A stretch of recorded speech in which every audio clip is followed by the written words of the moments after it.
2, 3, 4. Listen to this guy. He knows what he's talking about.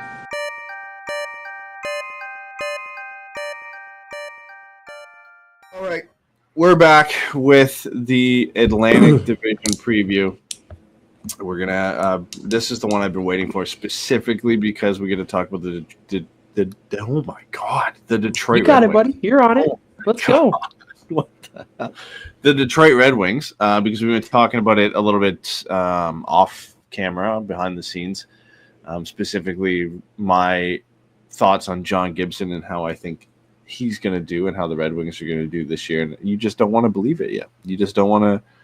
You want to believe in the Red Wings and that they have a shot to be better this year. What are we talking about? When did I become the Detroit Red Wings skeptic? How is that even remotely possible? Okay, so did you or did you not say that you did not want to talk about this right now when I brought this up before the Central preview? About John Gibson and the Detroit Red Wings, and I was excited. Maybe excited is not the right words. I was hyping and gassing them up, saying this is the John Gibson redemption arc that's coming. And you said you don't want to talk about it right now. Yeah, which is not to say. No, it is I lack, and this will come as a surprise to exactly nobody, the mental and emotional maturity to properly deal with the feelings that I'm going to have when he balls out. I told you that if he wins the Vezina, which I think is on the table, I will buy a Gibson Red Wings jersey. How much of the fan base are we going to alienate by talking good things about the Detroit Red Wings today? Because there's still a significant chunk of the fan base that hates the Red Wings. I mean, for good reason because of past history. But I mean, that's a little bit, I think, beyond. Like, my hatred extends as far back as the New Jersey Devils, and even over time, I've gotten over that.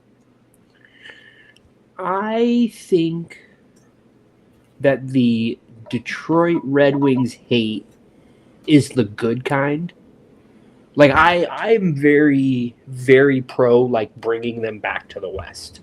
I really do think that the NHL as a whole has suffered with Detroit being in the Eastern Conference. Do they really have any good rivalries in the Eastern Conference? And listen, we got flamed by several. This is why we don't do division previews, because if you look at the comments for the Central Division, we got roasted mostly by St. Louis Blues fans, which, I mean, we said they were going to be shit, so that's to be expected. But I can't think of one off the top of my head that is a good rivalry for Detroit, and I'm probably wrong, but like, I mean, I'm sure for like Facebook uncles, right?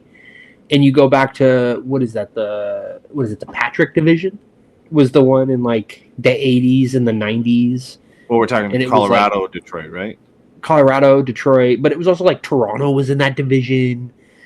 But like their rivalries are in the West. Like, I mean, like, for a time, would it have been Pittsburgh because they were just both good at the same time? But it's not like, and like, is that really a rivalry? Like, you're just both good at the same time, and it kind of Lemieux versus Yzerman is interesting, right? Oh no, I'm not talking. I'm talking like Crosby, Datcher, Zetterberg era, like that. When they were both good. I mean, like, that's switching teams, like that type of. But that's because they met up in the playoff in the Cup final twice. Right? Yeah, that's what I'm saying. Like, that's the only thing I can think of. Like, I'm trying to think. Like, I don't think, even other teams have, like, obviously Buffalo, Boston, teams we're going to cover today. Like, I don't think there's any. Certainly not Ottawa or Montreal. Like, I mean, you could maybe say Toronto, but I don't think if you asked Leafs fans what their top 5 rivalries are, that Detroit would be in that mix. Okay, so according to Octopus Thrower, which is the name of the fan-sided Ducks website. So sounds about right. And we love fan-sided for no other reason than Steph Driver runs it now, and we love Steph. Yep. We all know the classic rivalry between the Detroit Red Wings and the Chicago Blackhawks, or the Stanley Cup rivalries the Red Wings had with the Pittsburgh Penguins, and then there is the Colorado Avalanche and the Red Wings. So Two it is. of those teams are in the West. Yeah. Like, and I'm sorry, I still think that, like, there is legitimate animosity between the Ducks and the Red Wings, and, like, I think that's good. I think that's fun. Like, I still get giddy remembering Scott Niedermayer beat the brakes off Pavel Datsyuk. This is a long roundabout way to say we probably will get hate from our own fan base for talking good about the Red Wings today, correct? Yeah, well, here's the fun question, right? Which is going to get us more in trouble? That or the fact that I'm going to sit here and talk about why I think Todd McClellan is a great coach? And he's coached the Sharks, the Oilers, and the Kings. And I love that man. He is one of my favorite coaches. I really, really like him. That's one of the main things I'm most excited about with Gibson, is he's going to get to play behind a Todd McClellan team. Fair. For the record, Cam Talbot, who we all love, except I guess some people probably don't. I don't know. But his best year came behind Todd McClellan. Todd McClellan team. Like, I just... Whatever. We'll get to Detroit soon enough. I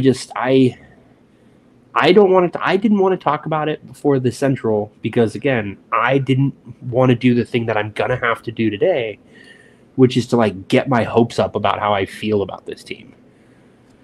Because I really do want good things for the Red Wings, and a lot of it is I love Dylan Larkin. I think Dylan Larkin rules. And he's American, so you guys can't get mad at me for that. I mean, yeah, I don't know. We'll get to them. I don't want to go too much into the Red Wings now because we're going to cover them a few teams from now. And if we sat here and just did this, we're probably going to be here 2 hours from now, still recording this episode. So trying in the thoughts of keeping it shorter, we'll start with the team that I asked you if you put this in alphabetical order because I forgot they were at the bottom of the standings, and it's the Boston Bruins. I mean, not surprising when I remember how just abysmal their season was, but just surprising because you don't really ever see the Boston, or at least lately, you haven't seen the Boston Bruins missing the playoffs, let alone being bottom of the Atlantic Division, a division that also has the Buffalo Sabres and the Ottawa Senators and the Detroit Red Wings, who have all been very bad lately, and Montreal even as well. And again, the other thing that is so crazy about the Boston thing is they have three of, I mean, I guess, boy, I guess depending on how you feel about Swayman, right, and if he's going to bounce back, but you look at it, they have Pasternak, one of the best wingers in the league, one of the best forwards in the league, one of the best goal scorers in the league. They've got Charlie McAvoy, one of the best defensemen in the league. And then they've got Jeremy Swayman, who at one point was one of the best young goaltenders in the league, and he sucked absolute shit last year, and the team as a whole struggled. But again, they've also got Hampus Lindholm, who's notably better than Seth Jones. Yes. What are we still doing this? No, we're not. We're not diving back into this. That clip just doesn't exist, so it's okay. I can make it disappear. But I mean, it's crazy because, like, if you look at the top of the line, you're like, oh yeah, they got that. And like Zadorov's a good defenseman. You know what I mean? Especially fill a role in a depth role for them. I don't mind Elias Lindholm, right? A good second line center. And then you go, oh yeah, and then their other top six center is going to be Casey Middlestat, who the Avalanche could not wait to get the fuck out of there.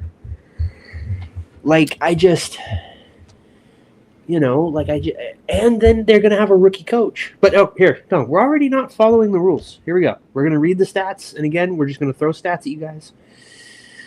I don't even know if the percentages matter. I'm just going to say things out loud. Last year, the Boston Bruins, 33 wins, 39 losses, 10 overtime losses, 76 points, a minus 50, more than double the negative goal total of the next closest team in their division. They were 23rd in goals for percentage and 24th in expected goals for percentage. Basically the same number, 48% in each. They were 15th in shooting percentage and 17th in save percentage. 29th power play, 24th penalty kill. And, you look at it, and I think this is a team that should bounce back. But, how much back can they bounce? I mean, the big additions this year is they went out and got Victor Arvidsson, fine. Tanner Jeannot, not great. Sean Corrali, not great. And Michael Eyssimont, which is fine. All the big losses to this roster they lost at the trade deadline last year, so I guess there's something there.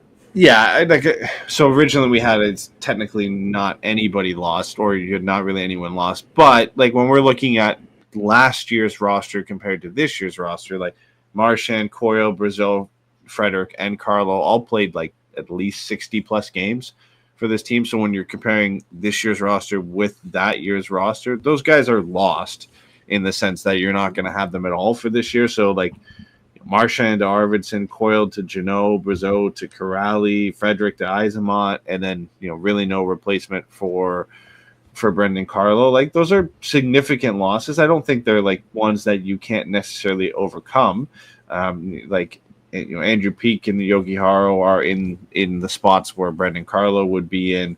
I think the big thing when we look at additions and subtractions for this team, the big additions are going to come Hampus Lindholm playing more than 17 games, right, and Charlie McAvoy playing, I think he played 50, so playing more than 50 games for this team. Their blue line without those two guys is I like Mason Lohrei. I don't hate, again, I like Zadorov, but when you don't have Lindholm and you don't have McAvoy, and they've been traditionally playing them on different pairings, you just break up the whole dynamic of that blue line.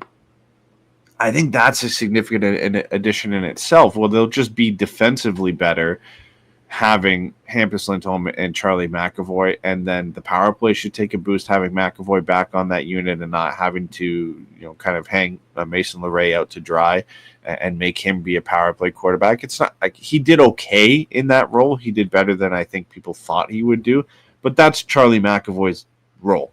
That is his bread and butter when he's in the lineup. That's the big thing for me is where this team could get a little bit better. Obviously we'll get into where individual players can improve, but getting Lindholm and McAvoy hopefully back and healthy for 75 to 82 games, that's going to make a significant difference to the way the Bruins play and the way they look this year. Yeah, and I mean, look, I think the other thing to note as far as losses go, and we kind of didn't, is there's no Jim Montgomery. Yeah.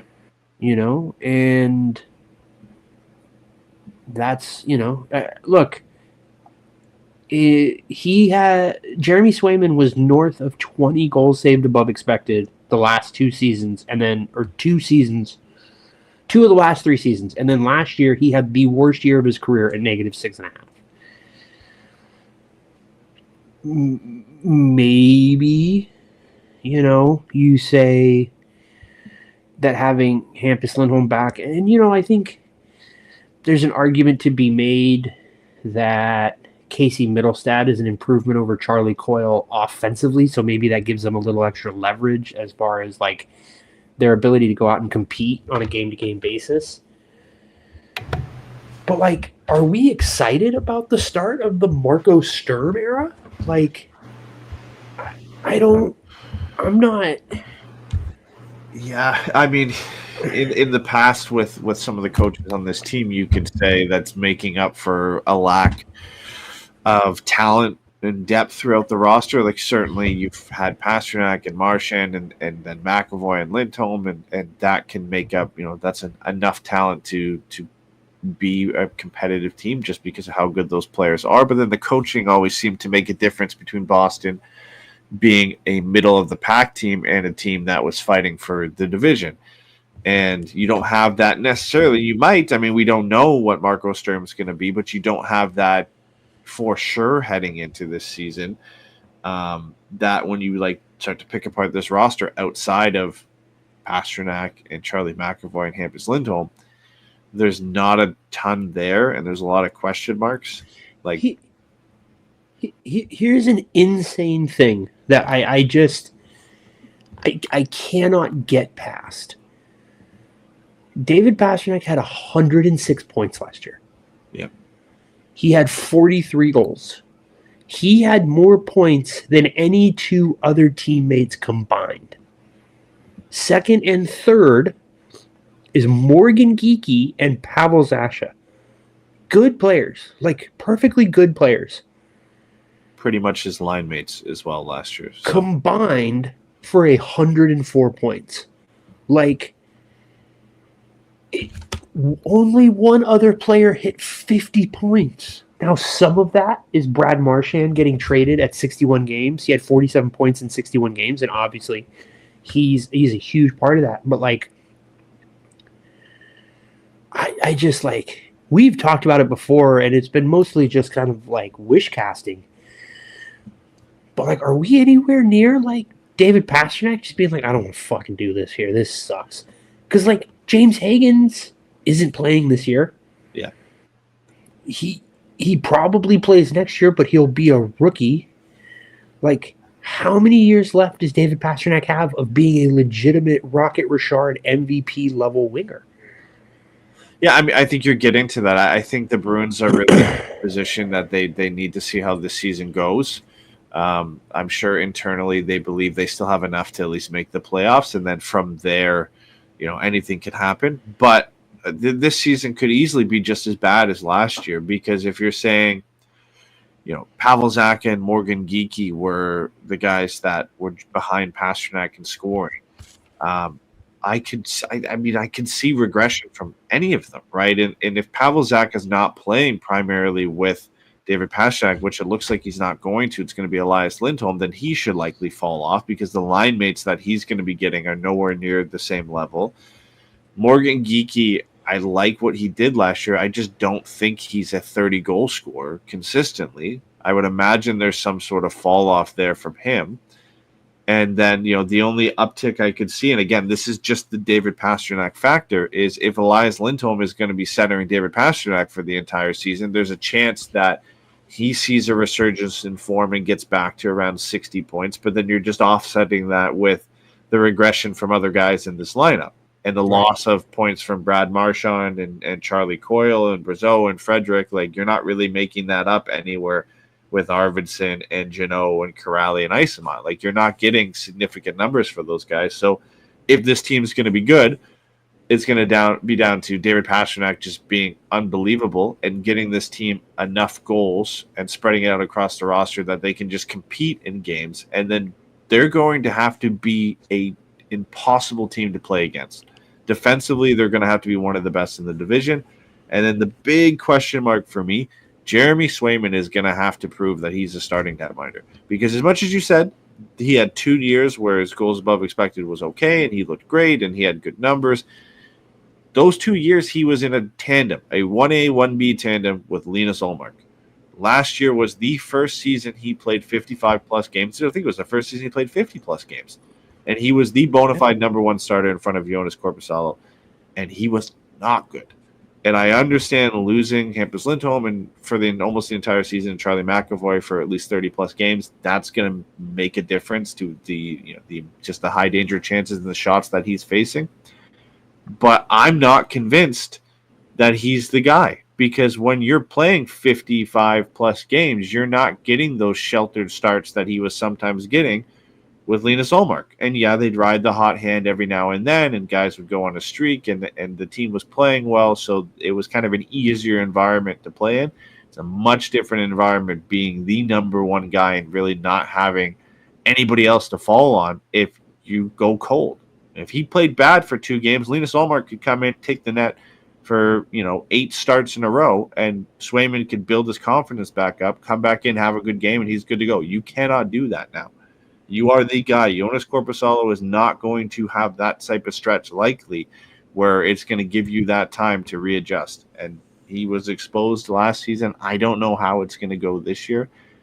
I think defensively they'll be better, but if the goaltending's not any better than it was last year, there's no hope for this team.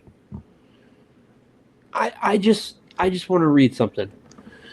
5-2, 5-3, 3-1, 3-1. Just, this is a completely unfair question, but just out of nowhere, do you have any idea what those 4 scores are? Losses to the Toronto Maple Leafs? Those are the 4 games out of 5 that the 2017-2018 New Jersey Devils lost to the Tampa Bay Lightning in the year Taylor Hall won the MVP. That is what you're hoping that this is. And then you basically say David Pasternak's an MVP candidate. Charlie McAvoy and Hampus Lindholm are both better than Will Butcher. Yeah. And Swayman is better than... Who would have been the goalie that year? I didn't see. Wouldn't have been Corey Schneider at that time, would it? It would have. Corey Schneider started 40 games, and Keith Kincaid started 38. And then Eddie Lack started 3 games. Sure. Amazing. But, that's the model, right? That's basically what you're hoping for is David Pastrnak goes full Taylor Hall and the supporting cast is a little bit better. And maybe that means you lose in 6 games in the first round instead of in 5. Yeah. Making the playoffs is a miracle for this team. I just don't. It would be different if you had something else coming through the pipeline, but James Higgins is not enough to accelerate this period for them where they're struggling to get back into into contention in the window you need to take advantage of David Pastrnak in his prime. There's nothing coming, and there's no assets you can move out other than David Pastrnak that's going to get you anything Charlie McAvoy, that's going to help. But you need those guys to be competitive, right? So I think they're going to get in a situation where you're likely going to have to move these guys at some point because I just don't see enough here for things to drastically turn around. They might be slightly better than last year. I don't think it can get much worse than they were last year, but I don't see how they, pick up 15 to 20 points and are making a push for the playoffs.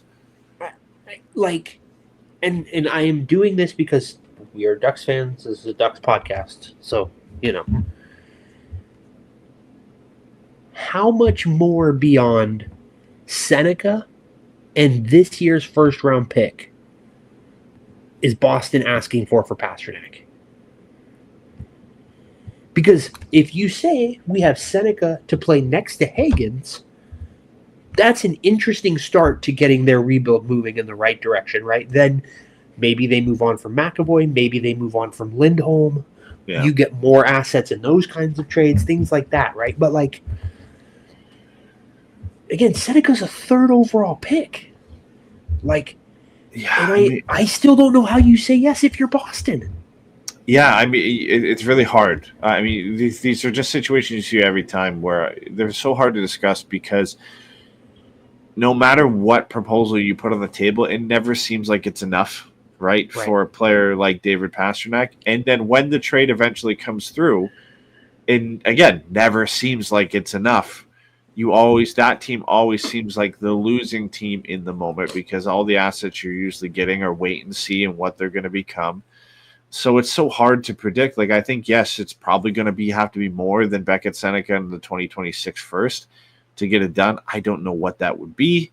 And if you're trading David Pastrnak, getting any roster players in return would make no sense unless it's an asset you think you're going to flip in the future, right? If it's again, not the best option maybe, but just the first name that comes to my mind, if it's a Ryan Strome going back, right? It's an asset that the Bruins think when it comes to it, where they can eat some money and flip him back out the door and get some more assets, like that could be an asset you bring in, and the Ducks having to move cap space out and that type of situation. But the prime pieces of that deal, like you're not going to see a Troy Terry going back to Boston. That doesn't make any sense. Like it's going to be Seneca, first round pick, guys like Luneau, guys like Solberg, guys like Zellweger that are being discussed in those. I think it's Seneca, Zellweger, and like a first. Yeah, I think if you're Anaheim, you make that trade. I think so. I mean, again, we 6 years of David Pastrnak at 11 and a quarter.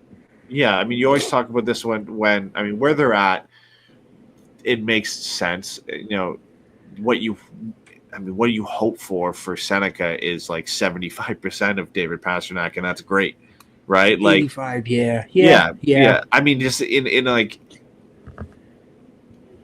in a neutral world, right? Like, I mean, you would love for him to become David Pastrnak, and that's in a sense the nightmare scenario is, you know, to get David Pastrnak, you gave up a younger version of David Pastrnak, and that's again that's what the Bruins, that's their dream scenario, is what they hope they get from that, and that's the cat and mouse of any of these trades is what are we giving up? What is that guy going to become? We know what we're getting now, but what are these future assets going to become down the road, and what are we missing out on? And that's the tough play of a lot of these deals. But I mean, where the Ducks are right now, I think we've said this before when we've looked at adding guys like Mitch Marner and adding Jason Robertson and adding Kirill Kaprizov and all these wild trades that we've discussed at different points in time, they are kind of at that period where if you add a 28-year-old David Pastrnak, that it makes sense and you can make it work, and it certainly accelerates this team's timeline for where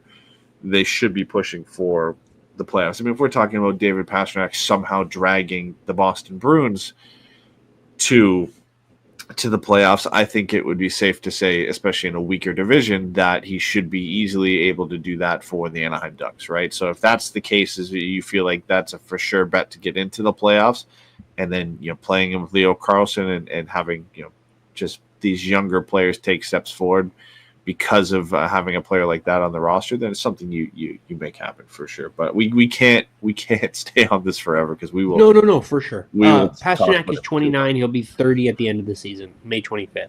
I think it's something you still consider for sure. For sure. I'm not saying that to be critical, just to correct it, to get the thing out. But yeah, I mean, don't. I mean, yeah, man. Like I don't see a lot here for optimism.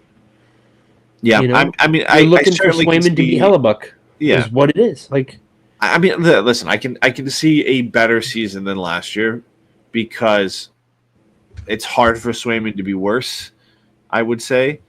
But when I say I could see a better season, like I don't think it's significantly better. Like it's maybe 84, 85 points. I don't see that. I see them being out of the playoff picture, March before the trade deadline, I would imagine, maybe February. I think they're out of it by the end of January. I just don't see it. The division is too good. They have to play too many games against good teams. And, we'll get to it, but the Barkov injury doesn't help them. I just don't. No. You know what I mean? Not necessarily. No. Yeah. I mean, I would still argue Florida, the way they are now, is better than. Yeah, for sure. Than Boston. So I mean, it makes that game maybe more competitive for the Bruins, but it certainly doesn't help them as much as it helps Toronto and Tampa and Detroit and other teams. But all right, we'll get back to them when we come back to our predictions at the end here. But moving on to the Buffalo Sabres, another team with a major, or one of the teams here, I guess maybe not another team, one of the teams was a major loss this offseason that they really didn't do much to mitigate the loss of. And I know some people will look at JJ Peterka and maybe not classify him as a major loss. I would say so. Like when you're losing a 60-plus point player, a younger player who has potential on your roster, and you're getting back kind of Josh Doan and future assets for him, Michael Kesslering. I do like them. I do like them as assets, but a team that's supposed to be on the up, it's tough to see. I think, a 22, 23-year-old up-and-coming goal scorer on your team go out the door, and you don't really bring anything back in. I don't really know what to think of this Sabres team. The Sabres just seem to be in this perpetual trap of, eventually they'll be good, and then they're bad, and they get they cycle a little bit up, and then it's back in the sewer again, and they get a high draft pick, and they go a little bit up, and it's back in the sewer because I don't see anything here. Beyond, we talk about beyond David Pastrnak for Boston, beyond Tage Thompson, what is there here? Obviously the blue line is a little bit better. You've got Dahlin and Owen Power and Bowen Byram, but in the forward group, it's Tage Thompson and that's it. And some other guys, I don't want to throw shade on guys like Josh Norris and younger players like Benson and Krebs and Alex Tuck, but it really is the Tage Thompson show, and then whatever other guys they still have left on this team. The whole reason they had Dylan Cousins was because he was supposed to be the guy that was going to provide depth down the center, and they made this guy's not working out for this guy's not working out trade with the Ottawa Senators. Now, the highest paid player, the highest paid forward on their team is a guy that they didn't even give the contract to. And that's Josh Norris, who makes almost $8 million a year.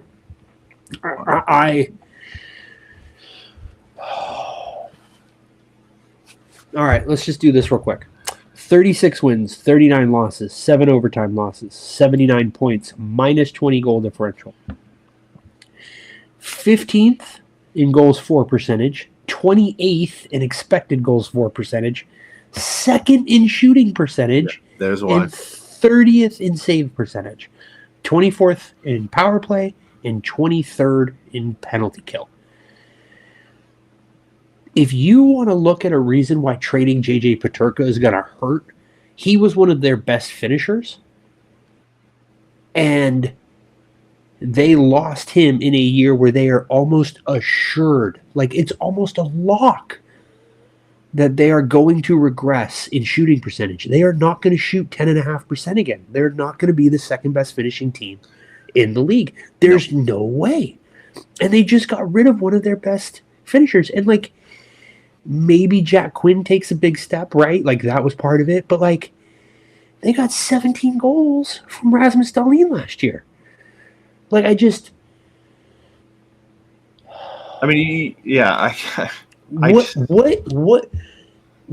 the optimism for Buffalo? That's the question for me, right? Even if you look at Boston, I can draw you out where the optimism is for this team, right? You say a full season of McAvoy and a full season of Lindholm allows them to play about 40 minutes a night at 5-on-5, where they have one of the best defensemen on the ice. Jeremy Swayman bounces back. Marco Sturm puts them in a defensive structure that's going to limit chances against. And David Pastrnak and Casey Middlestat are able to kind of create enough offense at the other end that they can eke out 2-1, 3-2 games. What is the argument for Buffalo being a competitive team next year? I think it's kind of similar to what we have said about the Ducks over the last few years. It's the Ducks will start being a competitive team again when a lot of the kids on this roster start taking steps forward. The Sabres are kind of in that spot where, Zach Benson was a high draft pick. What's he going to do this year? Jack Quinn, Peyton Krebs, Yuri Kulich.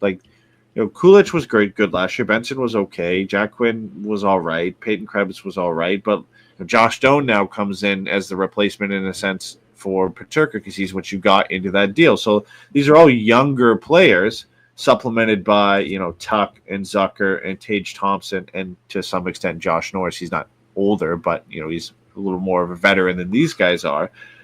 What are you going to get from these guys? That's the big thing. Right now they've got a third line of Kulich, Doan, and Quinn, guys who I think at most have 2 years of NHL experience. Ryan McLeod had a great season next year. Is he a 50-point second-line center? He has one season under his belt of doing that on a team that had the second highest shooting percentage in the league. Is that going to be a thing this year for him? Is Jason Zucker going to be a 50-point player? I just don't know. I mean, there's avenues where this team is okay if the younger kids take steps forward, but you're banking on half of your roster being kids and taking major steps forward for things to get better. I think certainly you know what you're going to get from Tage Thompson. You know what you're going to get from Alex Tuck. You know what you're going to get from Dahlin and Power and Bowen Byram. And like, I think there's some positives here for that.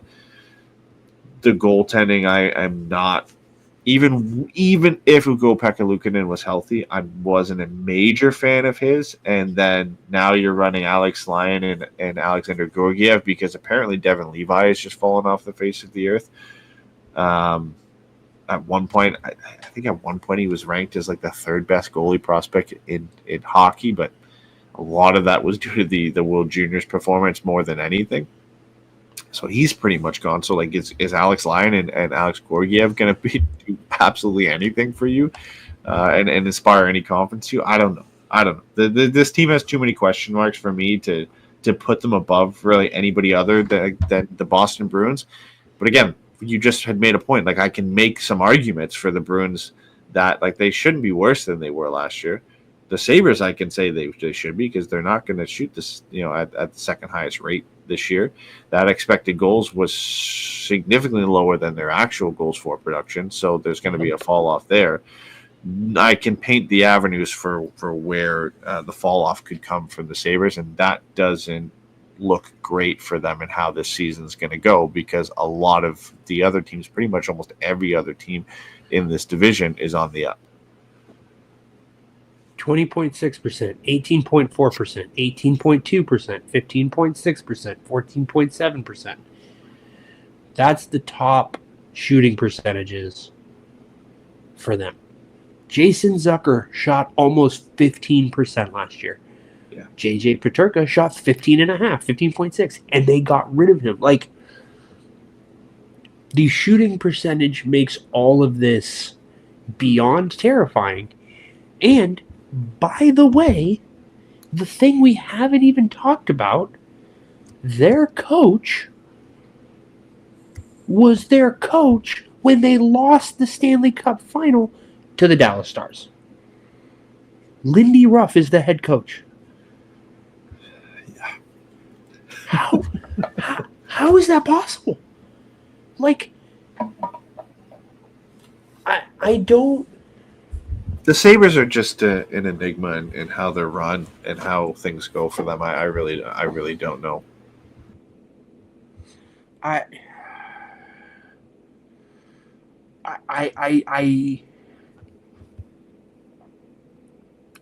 truly don't.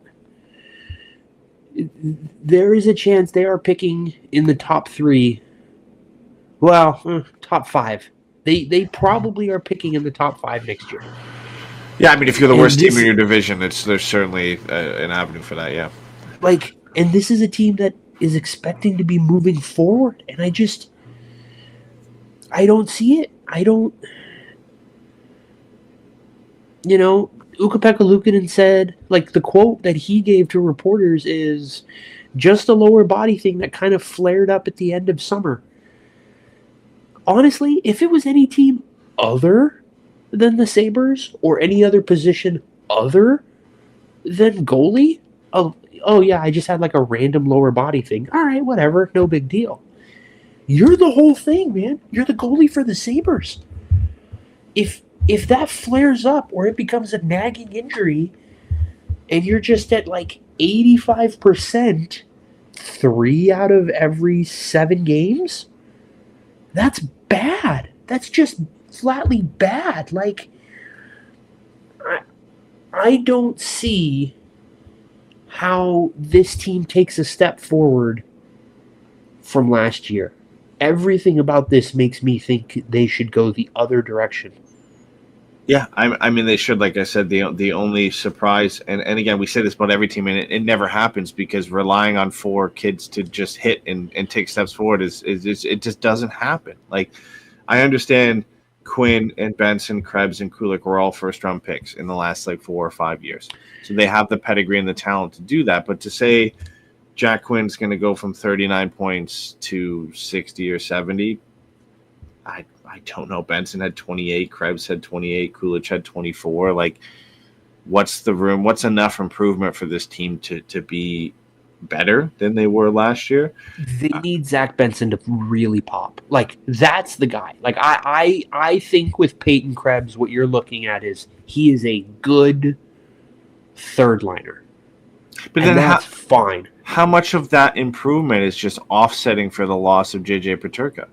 Right? Yeah, and then exactly. And then Josh Norris needs to be better than half a point per game, which he could be, he should be, to just offset the loss of Dylan Cousins. So like you've lost Cousins and Peterka, and then you've got all these kids and Josh Norris who come in, and that's what you're saying. They have to be better than what you've lost, and I think it would have just been better to keep those guys and just run that, and just see how that pans out. Here's a huge issue, right? Josh Norris had 35 goals his second year in the league. Objectively good. 35 goals is great. Here's a problem. Josh Norris has only once had more assists than goals in a single season. And he's only hit 30 goals once, and he's only hit 20 goals twice, and that's including the 30-goal season. So just nobody on this team can pass the puck, is what you're saying, because what I'm saying is Tage Thompson had like 48 goals and 20 assists last year. So Tage Thompson is, a 40-40 guy. Like, and that's good, right? Like, Tage Thompson should be a 40-40 guy. And yeah, like you said, last year he only managed 28 assists. And again, he only had 28 assists as the best player on the team, or the best forward on the team, because maybe you say Rasmus Dahlin is a better player than Tage Thompson. But they had the second highest shooting percentage in the league, and their most dynamic offensive forward only had 28 assists. Eddy, I really was not prepared, like, mentally in this conversation to be like, oh yeah, no, the Buffalo's really just straight up fucked. Yeah, I mean, there's not even the potential really for good goaltending to bail them out either. I'm okay with Ukko-Pekka Luukkonen, but I just don't think he's the guy. And again, if we're looking at the two teams we've already discussed, I'd put more faith in Swayman and being a guy that could, because he's got the history of at least doing well and having two good seasons in the NHL and putting up good numbers. Like, I don't have a ton of faith here. Like, I know Tage Thompson's a superstar, and I know Alex Tuch is good, and Dahlin and Power and Byram is okay, and the blue line for this team isn't like god awful, but like when you just compare them to the rest of this division, I just don't see how they do anything major, anything impressive. Yeah, man. Okay, we gotta wrap them up because I'm looking at this next team on the list, and it's the team that I've been waiting. This is the one. This is the one we spent 15 minutes before the show talking about because we couldn't contain ourselves. It is 39 wins, 35 losses, 8 overtime losses, 86 points, minus 21 goal differential, 26th in goals for percentage, 26th in expected goals for percentage, 26th in shooting percentage, 11th in save percentage, 4th in the power play, and 32nd on the penalty kill. Yikes. They added John Gibson, Mason Appleton, James Van Riemsdyk, Jacob Bernard-Docker, and Travis Hamonic. They lost Peter Mrazek, Vladimir Tarasenko. I'm just going to start here because I think there's no other place to start with this team. Is Marco Kasper going to be a second-line center next year? Or this season? Like, can Marco Kasper play 16, 17 minutes a night? I mean, I think he can. Like, I think it's underestimated how impressive a 19-goal, 37-point rookie season is from a guy who had played one AHL season before this. Like, I think it was impressive. Like, he uses his size well. He had some professional experience playing over in Sweden. Like, I think this is the year he could certainly pop off for like a 60-point season, and where he's projected to play is between Patrick Kane and Alex DeBrincat, and I think that's a really, really comfortable spot for him to play in. Certainly he's not going to get power play one time, but he'll be on power play two. Like, I do think he has the talent. He's got the pedigree. I think he was a 9th overall pick. He certainly has the ability to do so, and he's not really being he's not going to be pushed by anybody. Like, Andrew Kopp is certainly the third line center. JT Compher is the other guy who could maybe push. I know Rasmussen and Appleton have played center in the past. Appleton for Winnipeg, and obviously Rasmussen for Detroit, but it's going to be his job to lose, essentially.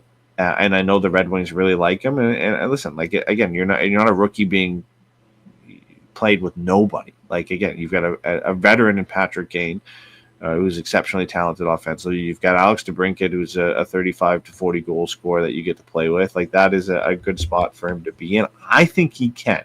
I know we just came from Buffalo where we talked about, we're relying on the kids to break through and whatever. But in this instance, it's just one in Marco Kasper, and he's in certainly a lot better spot than the kids we talked about in Buffalo, and playing with those two guys on his line. Dylan Larkin seems like he's still going to play with Lucas Raymond, and whoever they play on that left wing, it really doesn't matter because Larkin and Raymond are going to be the driving forces of that line. If they can find a fit, they're great. But I do have some belief in Marco Kasper, and it's why I think the Red Wings are going to be better this year, just because now they finally can have a 1-2 punch down the middle of Larkin and Kasper. Look, I want it to be the case, man. I really do. I like Marco Kasper as a prospect. I just with young players, for me, and this is such a bullshit cop-out, but it's true. I'd always rather wait for them to show me more than expect more. Sure, yeah. And I think part of that is an Anaheim thing, right? Where we just watch and we just keep waiting for guys to take a step that it feels like they should. And then, we know development is kind of non-linear. We watched Moritz Seider come out like gangbusters in his rookie year and then work to have to find that kind of night-to-night consistency over the long thing. It's really hard to be a really impactful NHL player. It's really hard. I don't know how much I love the fact that the guy that they're kind of hoping to drive the second line is Patrick Kane. I don't know how much he still has left, right? Patrick Kane is... How old is Patrick Kane? You don't think it's 30? He's going to be 37. You don't think it's Alex DeBrincat driving that line specifically? And obviously, there's a history there. There's a history there with their connection of Kane and DeBrincat, and they showed it last year. I don't think Alex DeBrincat is a play driver. I think he's a high-end finisher, but I don't think he's a play driver. You know what I mean? I get what I totally get it, and I understand, but I mean, I would be more inclined like that if Kane didn't put up 21 goals and 59 points last year, right? I don't think it's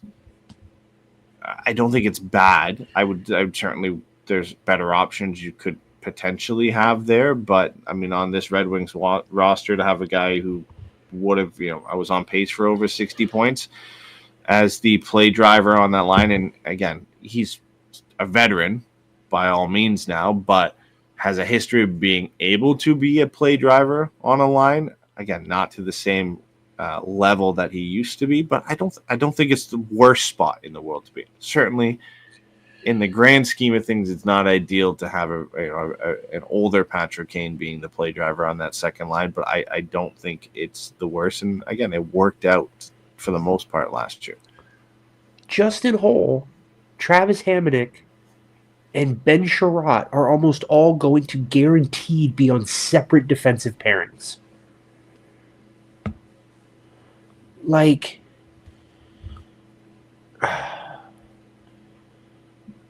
Yeah, man. I love Todd McClellan, and I think if anybody is going to be able to make this work, it's him. I think John Gibson is going to keep them in games, but, what if we're wrong and John Gibson really just can't stay healthy anymore? What if that just is what it is? If he can't stay healthy... All right, and they've got Sebastian Cossa I love Cam Talbot, but If Sebastian Cossa was ready, they wouldn't have traded for John Gibson. Yeah, I don't think he's ready. I certainly don't think he's ready to be the starter by any means. But this almost feels like a holding year, but it's a holding year that is going to cost them another year of Dylan Larkin. Mm-hmm. Like, I feel better about them than I do Boston or Buffalo, for sure. I don't know. Maybe it's just something where I'm at right now, but I feel like I'm just sitting here and I'm looking at the bottom of this division and I'm just talking myself into why these teams at the bottom of the division are going to struggle. Yeah, I mean, they haven't made any significant additions in the sense to get them in the same threshold of the Florida before the injuries, or Toronto, or Tampa Bay, right? Like it is really hard to break into that echelon of this division of those three teams who've just been so good for so long. I do think of, again, of the three teams, of course, we've looked at, I think Detroit has that upside and that potential. I think that, again, there's other teams we'll look at here that, and I just would be maybe more comfortable with the full roster that they have at their hands. And then also, again, you've mentioned having Todd McClellan behind the bench, and this team potentially just being a really frustrating team to play against. A solid defensive team in front of John Gibson, I think, could do wonders for him. I think there's there's going to be a redemption arc type thing in John Gibson's mind to prove he still is a top netminder. And again, there are times where he played on what was the Ducks were one of the, if not the worst team defensively in the NHL, and he put up solid numbers. Like, I just can't. Again, health is one thing. I think John Gibson is going to play well. I think that's going to make a major difference. And again, being able to mitigate John Gibson not having to play 50 games by putting almost just a 50-50 split, or a 55-45 or a 60-40 split between him and Cam Talbot, I think is going to help keep him healthy, where he's not going to have to get worn out by February like the Ducks were doing for a long period of time with him. And I like the breakdown and the kind of the setup of this roster. Like at every position in of the 12 forwards, I don't think there's anybody you question why they're there if they're an NHL player. Like I like Andrew Kopp, I like Mason Appleton, JVR, JT Comfort, Jonathan Berggren's looked pretty good. Michael Rasmussen has proven to be a good bottom six forward for the Red Wings over the last little bit. And then the talent is certainly there. Like, they are missing maybe one more bona fide top six piece. I think this is a team next year. We talked about this a little bit. Like, Kyle Connor seems like a no-brainer for them to go after and go out and get him. A Michigan native. He's got an expiring contract in Winnipeg. Yeah. Playing him with Dylan Larkin and Lucas Raymond on the top line, like, that would take them to another level. But even, again, just for this year specifically, Larkin, Raymond, and DeBrincat all have 80-plus point potential. They all can be 30-goal scorers. Patrick Kane, if he's hovering around that 55, 60-point mark, that's great as a fourth scorer on this team. And if you can get Marco Kasper up to a 55, 60-point range, and you still have this depth that you've added, like, again, it's not significant additions, but I wouldn't discount, again, the additions of Appleton, of Van Riemsdyk, of Hamonic to the blue line, of John Gibson. Like, they're enough that...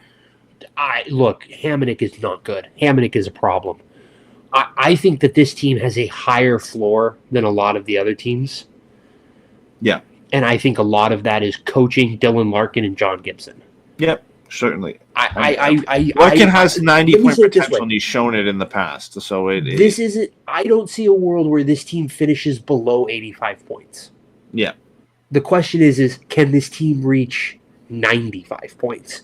And that's where I get anxious, right? Because if they can't get to 93, 94 points, they're not going to be able to get that wild card spot. Yeah, I don't think there's any world where we think they're going to win the division. But yeah, like no, I'm not. That's not. But that's the thing is that's not even what I'm looking for with them. I think no. Again, maybe it is as simple as just not having the literal worst penalty kill in the league. maybe that makes a huge difference, right? Maybe they're just not a total sieve on special teams, and that saves them a half a goal a game. I totally buy that. Like, I really do see it. I think this team has an incredibly high floor. I think this team is going to win a lot of games based on will. I just wonder, is there a reason I think this team should be ahead of Montreal or Ottawa?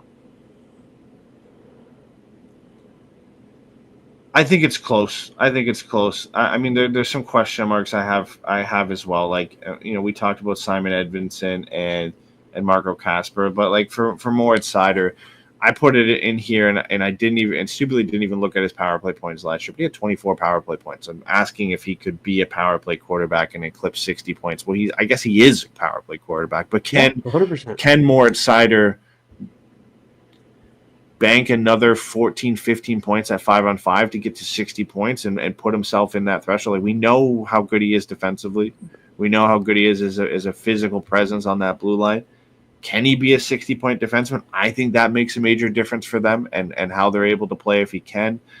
And then also, like, are we going to see the Red Wings have a lot of good young players on the way that maybe aren't here yet, but if one of them breaks in, do we see a Michael Brandsegg-Nygaard?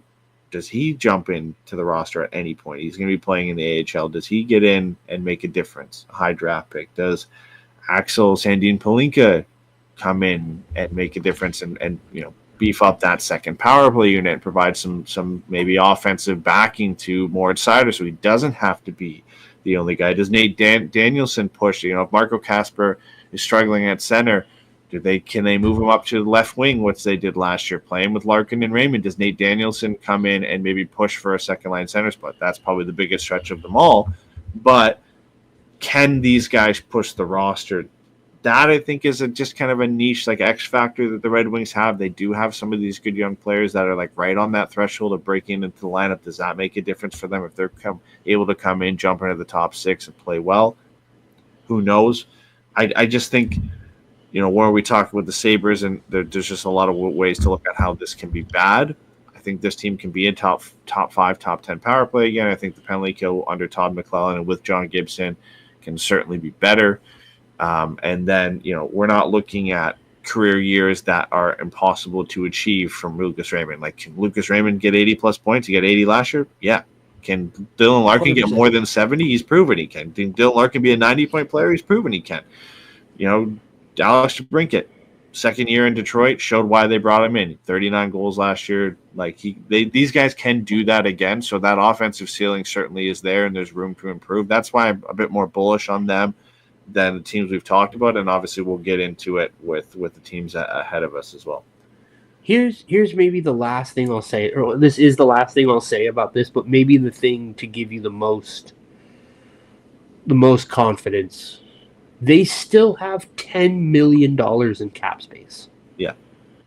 And they've all those young pieces that we talked about as assets as well. They've got young pieces as trade assets. They've got $10 million in cap space, and they've got more than a few veterans coming off the books next year. Sherratt, Hole, Gustafsson, and Hamonic are not on the books next year.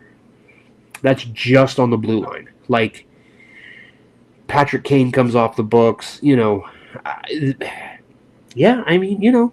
nothing else, this is a team that if Steve Yzerman decides he wants to go out and be aggressive and really make something happen, he's got the opportunity to do so. And again, in a division where Alexander Barkov just went down for 7 to 9 months, like, hard to say he shouldn't go for it. He shouldn't try something. My God, man, I almost wish they would just trade for Tage Thompson. How much better is this team? Like, you know what I mean? If they're just like, just fuck it, let's just give you 3 first-round picks, and we're going to go get Tage Thompson. Yeah, I mean, any of those players that are kind of potentially on their way out. I mean, we talked about Pasternak. I don't know if they'd be able to make that happen, or even Kyle Connors, pending on restricted free agent at the end of this year, if they can go in and get him at the deadline instead of having to wait to free agency, like something like that. If the wheels fall off for the Jets, like that could become a reality, right? Like, And it's not like Detroit isn't a place that people want to play either, right? Like it is a destination where people will want to play. So yeah, I mean they've got options to get better throughout the year as well. It's not, again, we talked about Boston not having that flexibility because they don't have the assets to do that. Detroit does that. If they need to move a Michael Brandt-Guard, if they need to move an Axel Sandin-Palinka, they can, plus their own first-round pick to get one of those players in the door. And, if they're in and around the playoffs at the deadline, that type of addition is what takes them to that next level, and they can make that push to really get in. So the next team here is they're kind of in the same vein. I think you're fairly high, unless I'm wrong, on Montreal, right? I am, yeah. I just recorded an hour and a half podcast about Montreal, so let me hear what you think about Montreal. Because I want to know where you're at on this team. I do like them. And I put them in that kind of same threshold again as Detroit, where it's just that they're kind of in the mix there, where they've got the talent and they have some good players on their team. Like I really like Nick Suzuki. I like Cole Caulfield. They proved that they're good players last year. Lane Hudson had an unbelievable rookie season. There is a bit of a drop off after that, right? Like that's and it's not like I know Nick Suzuki can be an 80 to 90 point player. I know Cole Caulfield's a 30-30, potentially 40-40 player, right? He has that in him. Lane Hudson, is he, he looks like he's going to be a 60 to 70, maybe 80 point defenseman over his career, but I always am wary with rookies and then going into the sophomore season. He's a smaller guy. Is he going to get figured out? How's that going to be? He's also a guy that doesn't shoot the puck a ton. So if this team regresses offensively, then the playmaking side of things, maybe that those numbers don't get as high. I like him enough that I think he's talented and he can do it. Demidov is the real wild card for me, is if Ivan Demidov is immediately, like if he's a Calder Trophy winner, 70 to 80 points, okay, like this team for me is above Detroit, right? Like just off that pure potential that you're getting from him. The question marks start to come for me is again, and maybe it's the same as Detroit in the sense you question Casper as a second line center. Is Kirby Dach, is he a second line center? Like right now, no. Can he be a second line center? Because outside of him, like your options are what? Like Alex Newhook, and you have the same question there. Jake Evans, and I don't think he is a second line center. So like where's that gonna come from? And a lot of the pressure relying on that first line to score. That's where some of the questions for me come from Montreal. I do really like this roster. Like again, the addition of Noah Dobson is huge. I like Zach Bolduc coming in. I like Sammy Blais even as just a kind of a fourth line option to make this team a little bit more physical. Like I don't hate it. I don't hate what they have. But yeah, my questions specifically for this roster come at 2C with Kirby Dach and goaltending with Sam Montembeault if he is going to be the guy. Like I have more faith because of track record in John Gibson and Jeremy Swayman and even Ukko-Pekka Luukkonen than I would necessarily with Sam Montembeault. The last one's a bit of a stretch, but certainly those first two I have more confidence in than I would Sam Montembeault. So Sam Montembeault was third last year in G-Sacks in all situations. He was better than Kemper, Vasilevsky, Shesterkin, Wolf, Thompson, Dostal. And he did that on a team that was 27th in goals for percentage, 27th in expected goals for percentage, 9th in shooting percentage, 26th in save percentage, 21st in power play percentage, and 9th in penalty kill percentage. That was one of my takeaways from my conversation with Kay, is like Sam Montembeault actually might be okay. Mm-hmm. And the question that I have is, can Martin St. Louis just make his job a little easier? Can Martin St. Louis just minimize the damage done at 5-on-5? They have not been a good defensive team under Martin St. Louis.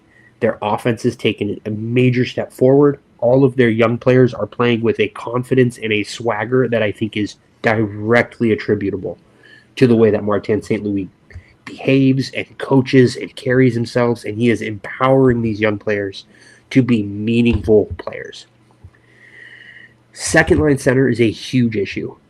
Kirby Dach can't stay healthy, and as much as, like you said, him and Alex Newhook, from a profile perspective, should be able to fill that role, they haven't been able to do it yet. Mm-hmm. That's a problem. However, Caden Gooley, Arbor Xhekaj, Jaden Struble, these are guys who are gonna all be a year older. They're still gonna have Mike Matheson, who, you know, is very hit or miss, very hot and cold, but is at least somewhat of a veteran defender. Noah Dobson is going to come in, and the trickle, this is something me and Kay talked about, like the trickle-down effect of having Noah Dobson there. It takes a ton of pressure off of Lane Hudson right away. It takes a ton of pressure off of David Reinbacher right away. This team really is, are they going to be able to defend their own zone well enough to let what is a great first line with Caulfield, Suzuki, and Slafkovsky cook? And can Demidov be good enough to kind of make the fact that they don't have a second line center less of an issue? Because Jake Evans isn't the answer. No. Right? He's a perfectly fine bottom six player. He is not the answer here. You know, there are just so many questions about what is going to happen at second line center. And if Ivan Demidov can come in and be a difference maker and a play driver right away, which he certainly has all the talent to do so, that makes a huge difference for this team. And they should just have one of the best power plays in the league. They have too much offensive talent to not have one of the best power plays in the league. And if that's, I think, ultimately going to be their X factor, right, is getting that power play sorted out and being able to rely on that power play to get them big points in big minutes.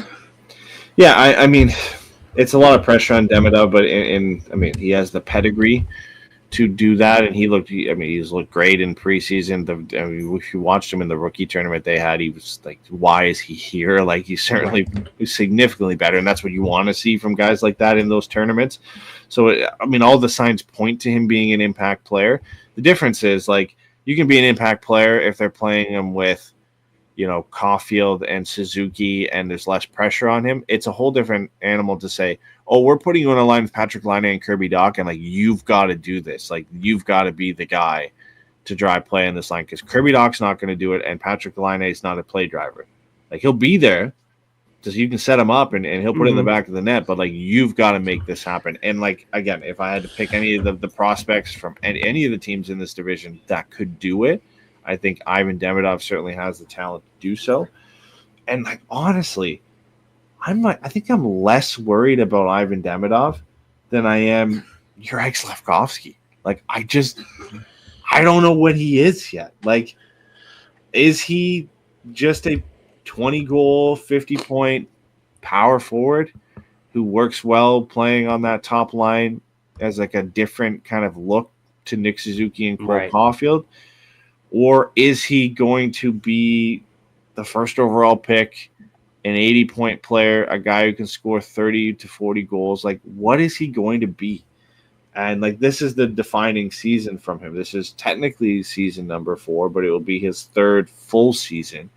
But really no improvement from year 2 to year 3. Like, he needs to take steps forward this year. If it's another 20-goal, 50-point season, I'm on the boat of this is what this guy is until further notice, right? Like, this is the last year for me to say, okay, like, this is your last chance to step up and do something.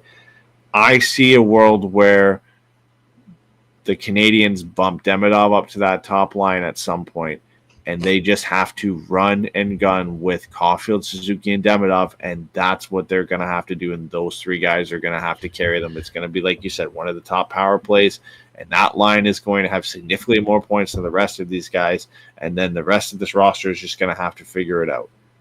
See, that's interesting to me because to me, I would rather put Slafkovsky with Demidov. Yeah.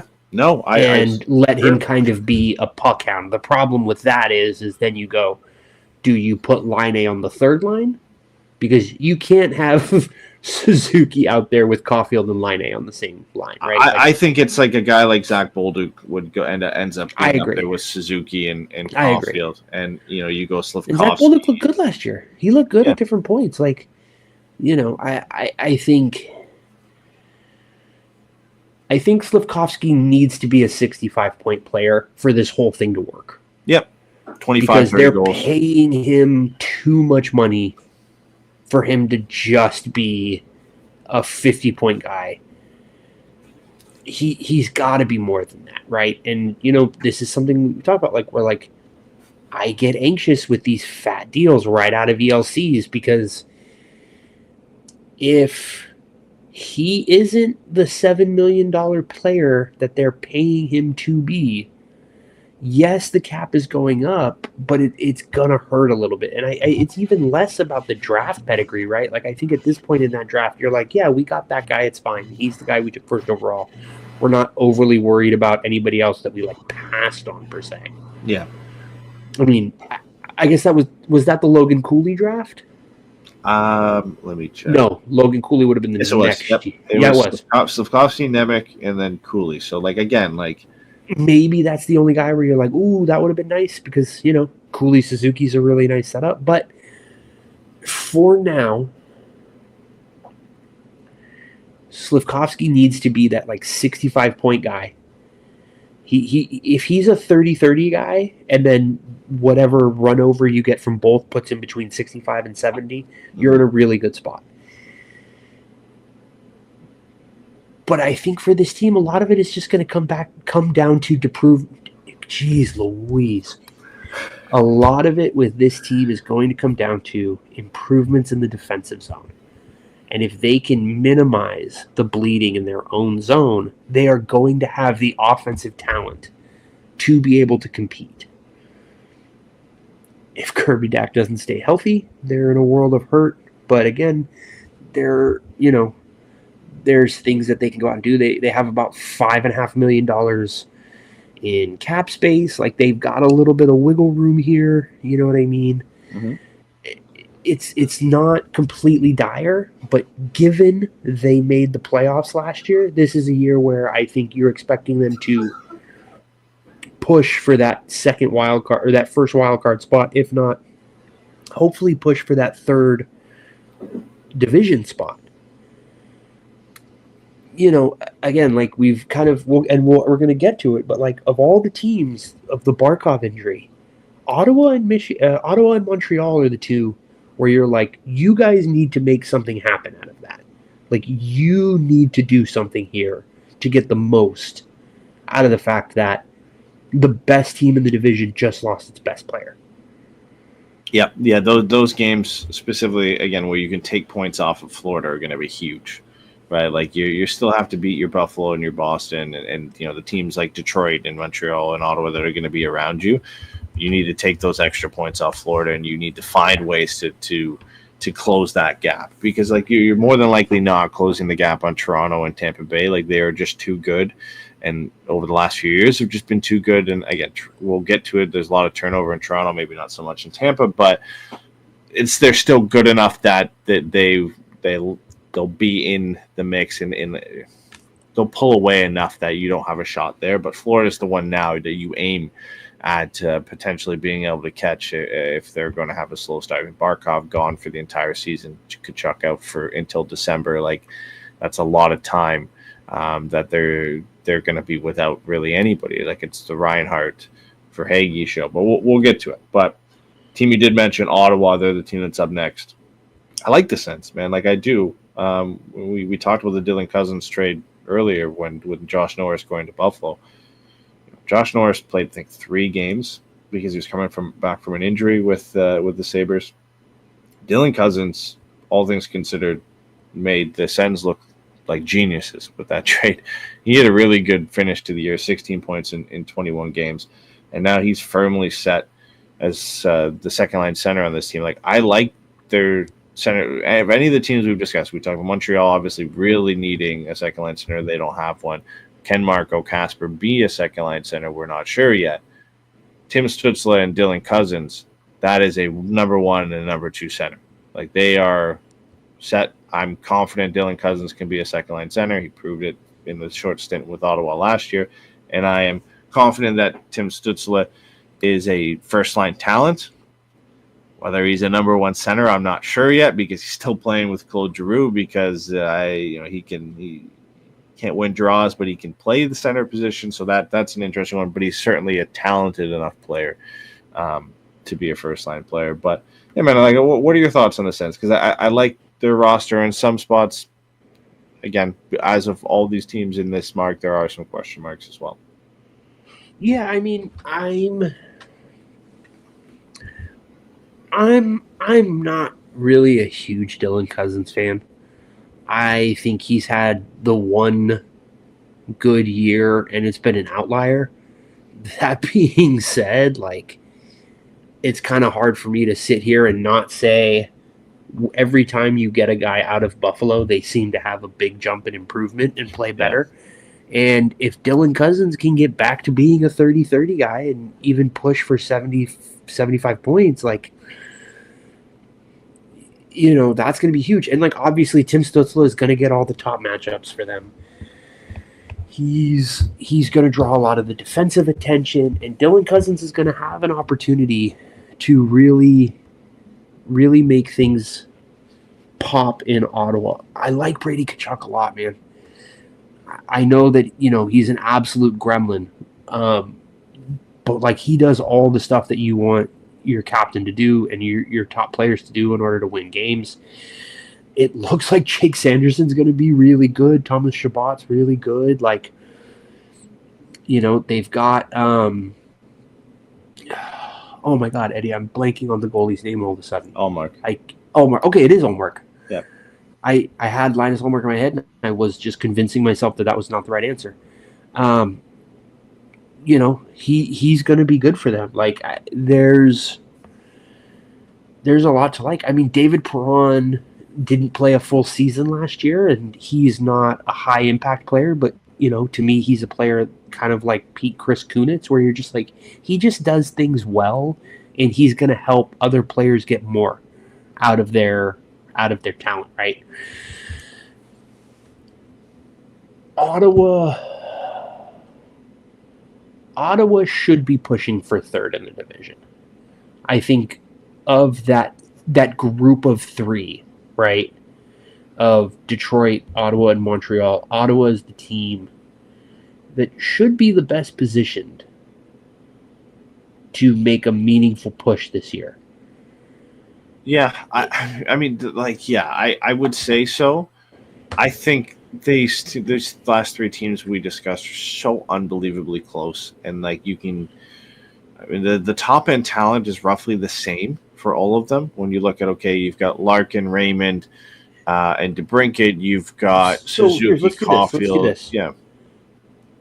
How would you personally rank Larkin, Suzuki, Stützle? I mean, I think right now you have to put Suzuki 1, and then I'd probably put. It's so close. Like, I personally like Tim Stützle better. I think Dylan Larkin is a full 200-foot player. I think again, you probably have to put him 2. I'd personally go Suzuki, Stützle, Larkin, but that's no shot to Larkin. Like, it is extremely close. And I do think inevitably this year it could completely switch. I think it could be Larkin, Stützle, Suzuki at the end of this year. Like, they are that close to each other. I think Stützle has the most potential, I think, out of all of them. But I could see a world in where any of them finish with 90 points.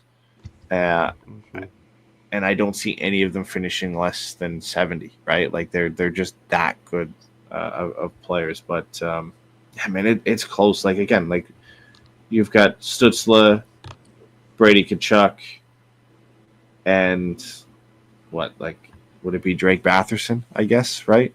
I guess because of his performance last year, you probably have to put him there right now. So Yeah. it's Stützle, Tkachuk, Batherson, Suzuki, Caulfield, Slafkovsky, and Larkin, Raymond, DeBrincat. Like, can you really split the difference between those groups of three? Like, Yeah,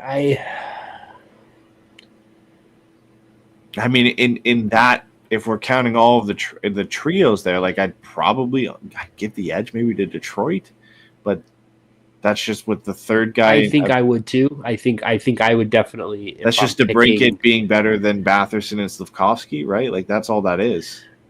Yeah, I mean, I think that's Raymond being the best winger. Yeah. Right. It's tough, man. Like 45 wins, 30 losses, 7 overtime losses, 97 points, plus 9 goal differential. 25th in goals for percentage, but 14th in expected goals for percentage. And here's the kicker. They were 30th in shooting percentage, 14th in save percentage, 12th in power play percentage, 19th in penalty kill percentage. I think just the fact that they had such a underwhelming shooting percentage should kind of make you think that they're going to be in a position to bounce back. And or not bounce back, but like that shooting percentage should regress positively, and it should put them in a position to follow up what was a very good year.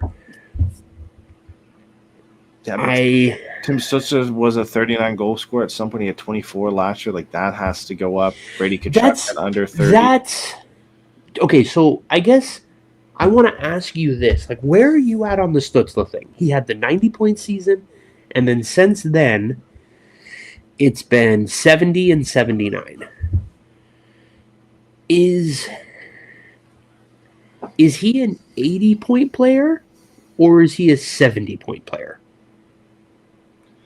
I think because he looked like he could have been a 90-point player, and I think at this point it's a lot of you think he can still be? I still think he can be that. Yeah, I don't think the Sens have been that great. I think last year you can point to why Tkachuk had 55 points and Stützle had 79 with just the abysmal shooting percentage and the fact that both of these guys had lows in their goal scoring over the last 3 years. He shot 15% last year, man. Like his finishing wasn't the issue. No, I understand what you're saying. I'm just trying to talk this out with you. I think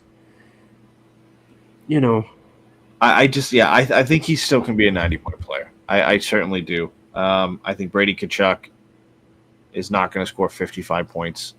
He should be over 30 goals. He'll likely, again, it's a whole different question that I wrote in here is like, are these guys just good players? Are they really good players? Are they elite players? Like that's what we're wondering right now is like Brady Tkachuk does a whole lot of things, but to be a truly elite power forward, he needs to be 40-40, right? Like he needs to be in that area to be a truly elite player. Tim Stützle needs to be 85 to 90 points to be an elite player. Can they be that? At certain seasons, they've shown they can, but now we need that consistency, right? They need to show they can be that. Dylan Cousins should be better for them. If Dylan Cousins can just be a 60-point player, that's great. I think Claude Giroux is a great kind of foil for that top line to play with.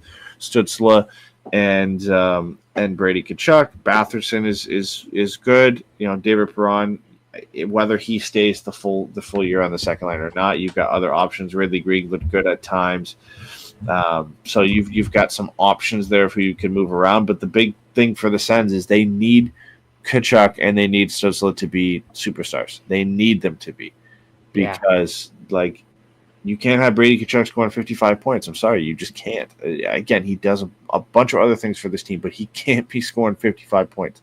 He needs to be a point per game player. And then Tim Stützle needs to be that difference maker superstar. He needs to be 80-plus points and driving things for this team and hopefully for himself over 30 goals. I think the rest of the team is fine. Like, the depth is okay. I think Linus Ullmark is probably the best goalie of the last three teams we've discussed, and he was good last year. He just needs to stay healthy. Mm-hmm. They seem to have a decent backup in Levi Merilainen. He was good for them last year as well, so that could help Linus Ullmark not having to play a full 60-plus games if that can be it. And then a difference maker on the blue line is Jake Sanderson, right? Like, what kind of step forward can he make? Like, he's Thomas Chabot's days as the number one power play quarterback for this team is over. Jake Sanderson had 57 points and 11 goals last year. Can he move into that next echelon of production, right? Can he be a 65, 70-point defenseman?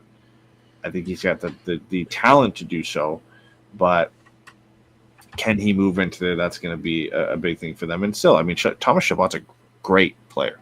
Like, he still, I think, had 45 points last year as a power play too, and in all situations guy. You love to have that on your roster. So, I mean, there's a lot of things to like from the Sens. I think as a full roster, I probably do have to put them ahead of Detroit, and Montreal.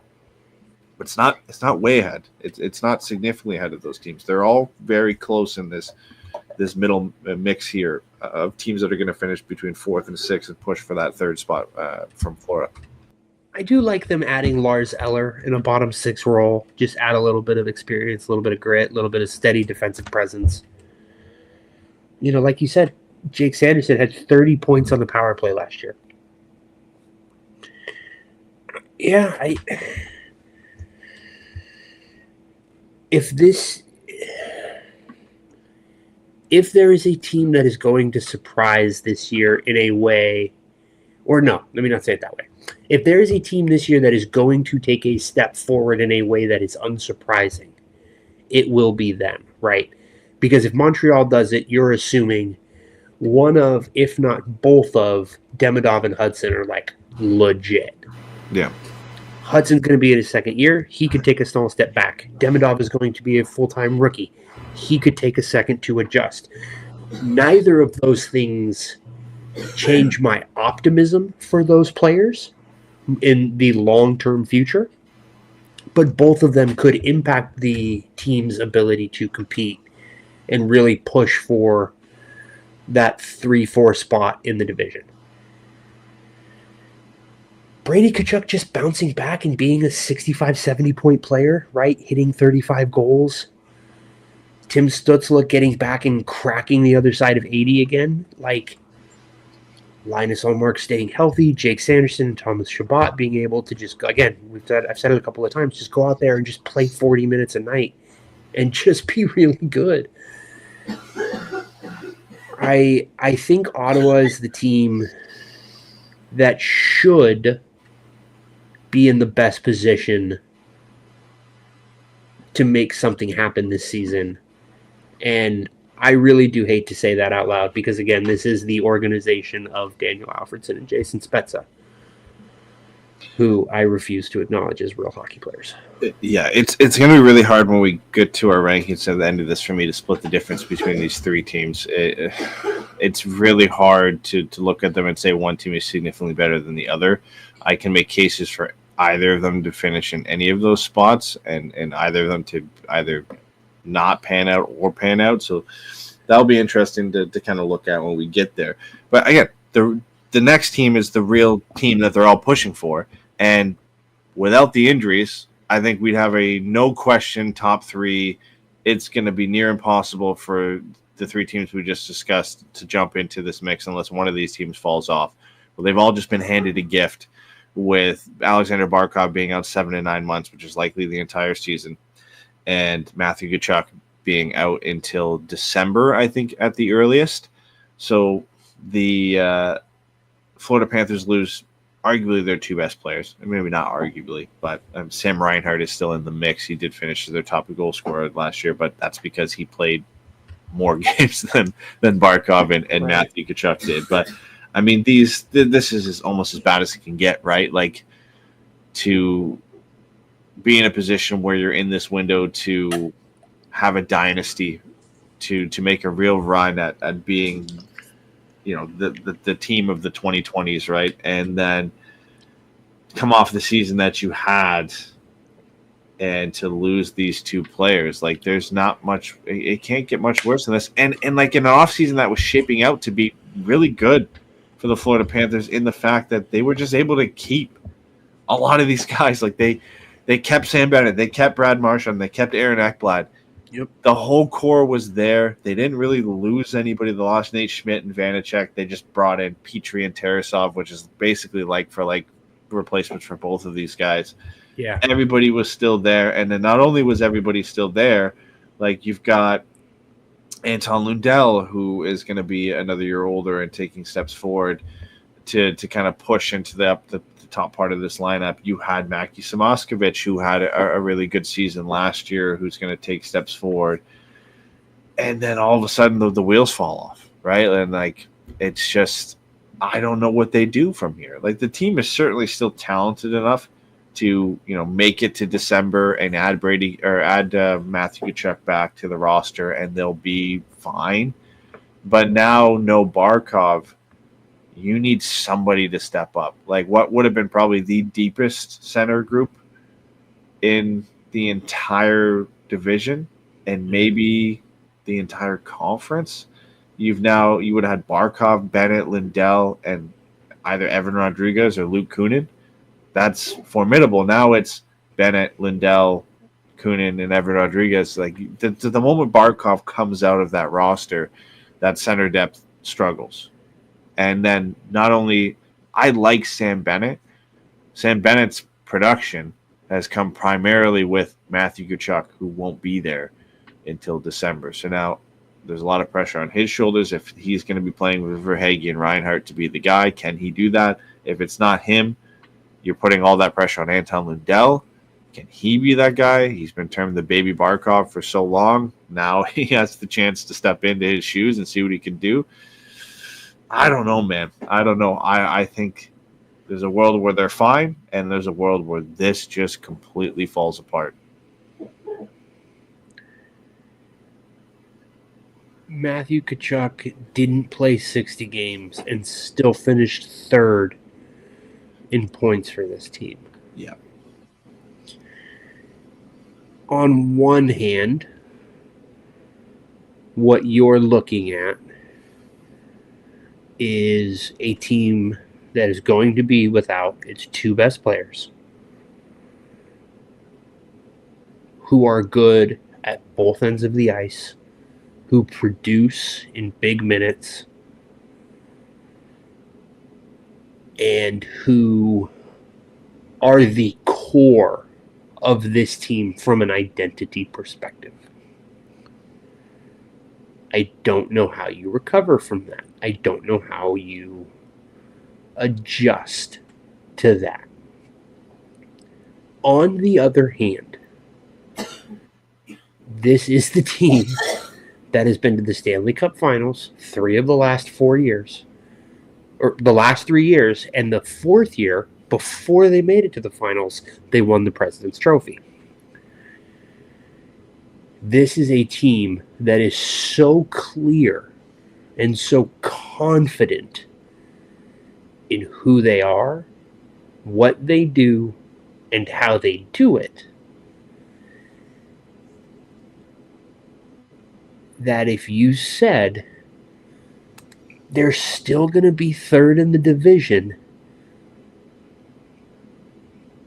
because over the long run of an 82-game season, they have the least variance in how they play. And it's interesting, right? Because I think on one hand, having Barkov and Tkachuk allow for the way that they play to work. Like, having those two players allows for the way they play to work. On the other hand, the way that they play doesn't necessarily require those guys, because they're still going to go out there and force every game into being a street fight. The optimism here for this team is full season of Seth Jones,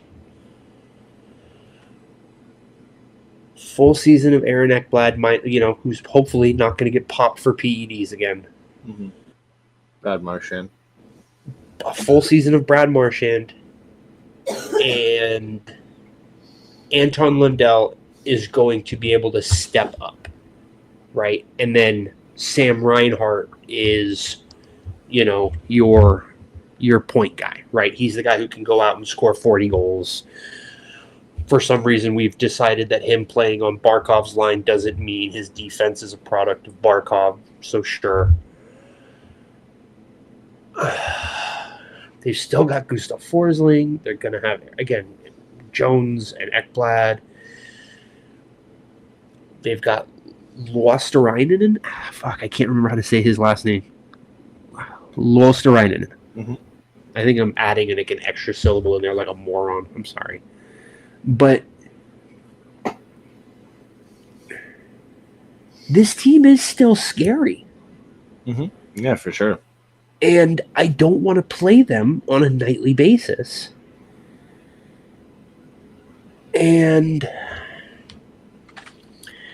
yeah, I don't know, man. It's so weird because, when this news announced, I was like, oh, this could be a lottery team.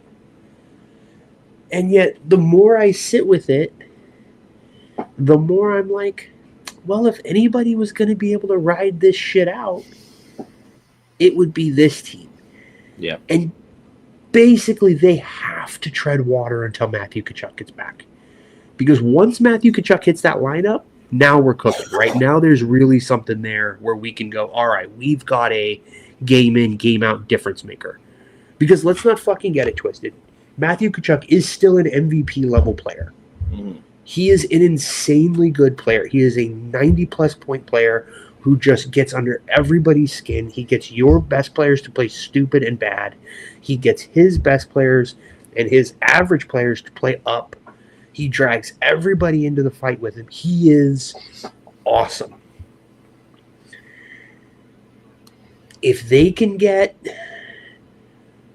40 points in 35 games out of him for the stretch run of this season, that's a scary thing. And that could be enough with Bobrovsky and Paul Maurice. I mean, you can't really feel bad for this team that they've won the last two Stanley Cups. You do kind of sit here and think a little bit of like a what if.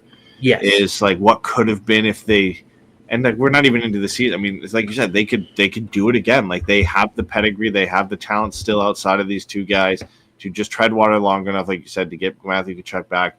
And then God forbid, like you get to the playoffs and somehow, some way, Alexander Barkov comes back like round 1, round 2. Whoa! Here's the other thing. If he doesn't come back, that's $10 million in cap space. Yep. They could just go out and get fucking Malkin. Yeah. Jeez. They could just be like Barkov. Hey man, they could go out and get Sid. We made, and he would never do that. But yes, but like it's great. Like they could go get Phil Deneau. Like the thing that again gives you confidence in this team is the institutional consistency. Yeah. And that this team has shown a willingness to be aggressive in roster management. And if anybody has earned the right to just have a full season to recover and you come back in 12 months and we try this all over again, it's Sasha Barkov. And you go, you know what, big dog? We got you. We're going to go take that $10 million. We're going to go get someone weird and special. You just heal up. You've been on 3 deep runs. Your body could probably use the rest. We're going to see what the hell is going on here. If they pull this off and they three-peat, they have to be they're the best team of all time. What are we doing? Yeah. I was going to say of like looking at the Chicagos and the Pittsburghs and Tampa Bay. If they pull this off, they are up there with Detroit and Pittsburgh. Like, they are ahead of Chicago by a mile. Ahead of Tampa as well? Ahead of Tampa, for sure. Yeah, I mean, this would be unbelievable if they were able to pull this off. I'm really interested to see how it goes. Like you said, I mean, they're unbelievable losses, but if any team could sustain them, it's the Florida Panthers. Anton Lundell and Sam Bennett are not bad options to have to kind of rely on there. And then they still have, like Carter Verhaeghe, before this last season, back-to-back 70-point seasons. So he has that potential to just step up if he needs to as well, right? Like, it's not just Sam Reinhart. Like, Verhaeghe has shown beyond this last season, he can be a 30, I think at one point, a 40-goal scorer and a 70-point guy, right? Now, I know he played with Barkov, and I know that's not going to be there, but if you can ask him to step up until Tkachuk comes back, if Reinhart can be the guy, if Lundell can take steps forward, right? Like, if Samoskevich, if these guys can step in and do well and they can just kind of be slightly above 500 by December and get Tkachuk back, then they're in business for sure, right? I mean, God, the unbelievable thing is, like, there's a world that even come December, like, they could still be leading this division, right? Like, somehow that is possible for this team, losing two of their best players. It's crazy that we're sitting here and saying that's a possibility. All right, let's blow through these last two teams. Well, mostly this next one, because Toronto's going to have a lot to talk about. Tampa is just Tampa. They didn't really do anything. Nothing. They are just kind of what they are at this point. They don't really add anything. The core is the same. I put in here that they remind me of the Penguins with Sid and Malkin, and how it was Sid, Malkin, Letang, Fleury, and then they kind of just added guys around that core over the years, and it was just the same core that remained there, and they just kind of bit part pieces, just added in, taken out, added in, taken out. I mean, it's Point, it's Kucherov, it's Hedman, it's Vasilevsky. I mean, now it's obviously Gensel and Hagel, but those are guys that they brought in at different points to just supplement the core that has stayed the same. Stamkos is the big one that's been gone, but that didn't phase them last season. Dude, Stamkos left, and they still had 240 goal scorers. Yeah. I mean, I'll sit here and every year you can question how the Tampa Bay Lightning continue to do what they do, but they're just consistently going to be one of, if not the best team in this division. It's just unbelievable that you have the two teams in Florida potentially as the two best teams in the entire league. But when you've got, Nikita Kucherov, who's a perennial Hart candidate on your team, you're going to be good. Brendan Hagel being there. Yeah. What a win that was, right? Like, to be a 90-point player and to outscore Braden Point and Jake Gensel is crazy. And, like, that guy barely gets power play one time, if at all. Like, that, the majority of those points, believe it or not, are even strength points for Brandon Hagel. It's unbelievable what this guy's been able to do. And then, obviously, Point, Gensel, Hedman. I mean, I really like Anthony Cirelli. He had a good year last year. Then they've got guys like Nick Paul, like scraps that in Ottawa, putting up 22 goals and 41 points last year. They just seem to be able to bring the right guys in at any point to just continue to make this team better and be competitive. But it really all does revolve around the core set of players that they've been able to keep on this team, and then just cycle through the rest of the guys that they're able to bring in. They did lose Nick Perbix, who was a very good third pair defender for them. However, they did then bring in Oliver Bjorkstrand and Yanni Gourde. Bjorkstrand is a really good two-way player who I think John Cooper is going to love. Mm-hmm. Yanni Gourde is familiar with the team. He's familiar with his teammates. He's familiar with the place. Like this, you know what I mean? Like, he is a guy who is going to be able to step back into being a third liner for this team in a meaningful way. I suppose if you're looking for a reason to be nervous, It is 2 players, and it is specifically age-related. How much longer can Victor Hedman and Ryan McDonagh keep it up? Because Ryan McDonagh was secretly or quietly very good for them last year. Mm-hmm. Victor Hedman is incredible. Yeah. How much longer can those guys keep it up? Those are guys who have both made several deep runs, played serious minutes. I think if there is a part of this that you are anxious about, it is what happens if those 2 guys lose a step. And yet, you still have a great roster with a great coach and a great goalie. I don't see a world where they don't finish second in the division. Yeah. They could win the division. Like, I'd say, honestly, right now, they're my favorites to win this division. You just look at what the other 2 teams around them have lost. Jake Guentzel had 40 fucking goals last year. 41 goals. And I did not want that to work out. And it totally did. 41 goals, man. I mean, the funny thing is just that, like, even if Hedman and McDonagh take a step back, this team scores more goals than anybody else, and they have arguably, the second best goaltender in the league in Andrei Vasilevsky. And in any day could be the best goalie in this league, but Connor Hellebuyck exists. So that's just the way it is. But like, this team could get worse defensively and still just have Vasilevsky steal games and then just score 6 on anybody on any given night. 75 plus 75 goal differential. 3rd best goals for percentage, 10th best expected goals for percentage, 4th best shooting percentage, 5th best save percentage, 5th best power play percentage, 6th best penalty kill percentage. This is just quite simply one of the best teams in the entire league. They're just a machine. They're just do so fucking good. Anything poorly. They are just a well-oiled machine that they just do everything well.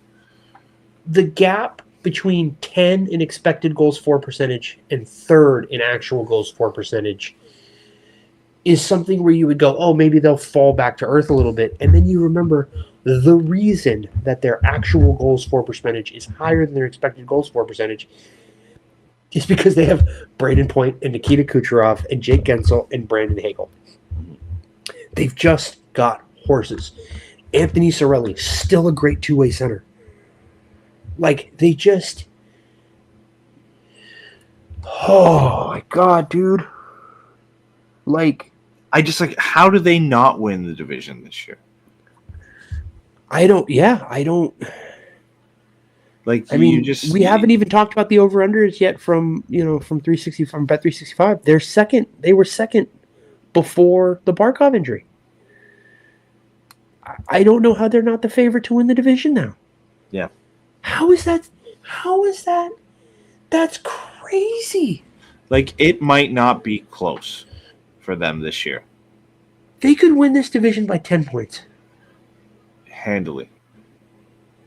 And it's not a shot against the Leafs, and it's not a shot against the Panthers. But these teams have been close for the last couple of years, and now you've got Florida, like we said, that have lost Barkov and Tkachuk, and now we might as well move into Toronto. You've got the Leafs lost Mitch Marner. Like, we talk about Tampa being the definition of consistency and having this core that never falls apart, and the pieces around them just change, and they're just a machine, and they keep churning it out good season after good season. They haven't had to really deal with a loss of any. I mean, they dealt with the loss of Steven Stamkos, and look how that turned out. They were completely fine, right? Like, they haven't had to deal with the loss of a player like a Barkov or a Tkachuk or Mitch Marner. And I don't. Toronto worries me. They really worry me, and I know they still have enough talent to easily say that they can finish second. I don't think there's we talked about Winnipeg being a team that could really fall off, and we just like to kind of say that every year. But I don't think Toronto's in that territory, but they do worry me on what we're going to see from them this year. Like, Mitch Marner became a scapegoat by the end of his tenure with the Toronto Maple Leafs, but there is a fairly significant argument to make that he is their best player above Austin Matthews. So go finish. I didn't mean to cut you off. And now he's gone is all I was going to finish off with. That actually gets into what I think is kind of fundamentally the question about Toronto, which is Austin Matthews, is he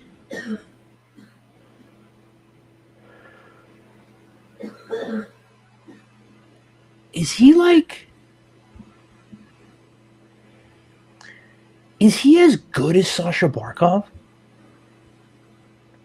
I mean, yes, right? Like, I feel like it's hard to say no to that. What I'm more concerned with than being as good as Sasha Barkov is, can now Austin Matthews be as good as Nathan MacKinnon and Connor McDavid? That is what you're hoping for now from Austin Matthews. He has to be that, because at times he's been put in that conversation, and now I don't think you can say that. And it's not that he's been bad.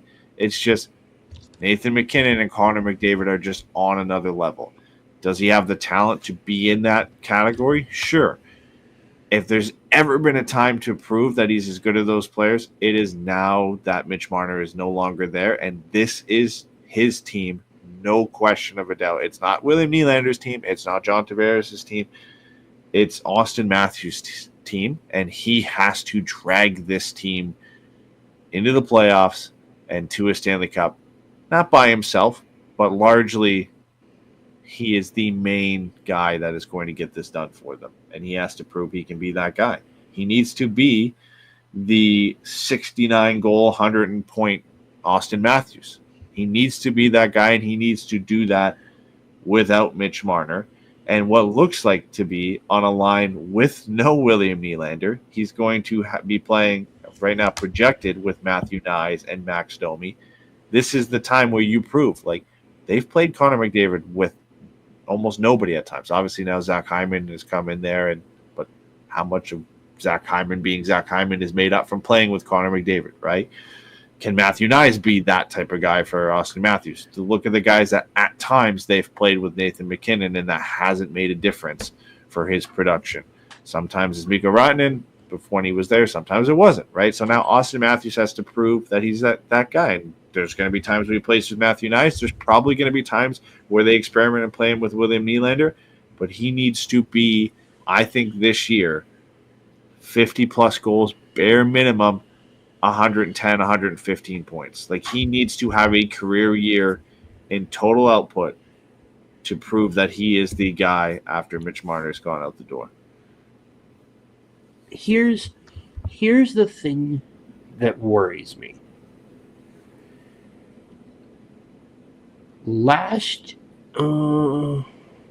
Okay, let's see. There has only twice in his career has Austin Matthews had more assists than goals. And, like, here's an insane stat that is true. Austin Matthews has never had a 50-goal season. He has either had two 60-goal seasons, a 60 and a 69, or he has been in the high 30s to low 40s. And most of them are in the 30s. 40, 34, 37, 47, 41, 60, 40, 69, 33. Like, he is a truly elite goal scorer. And he's a very good defensive player.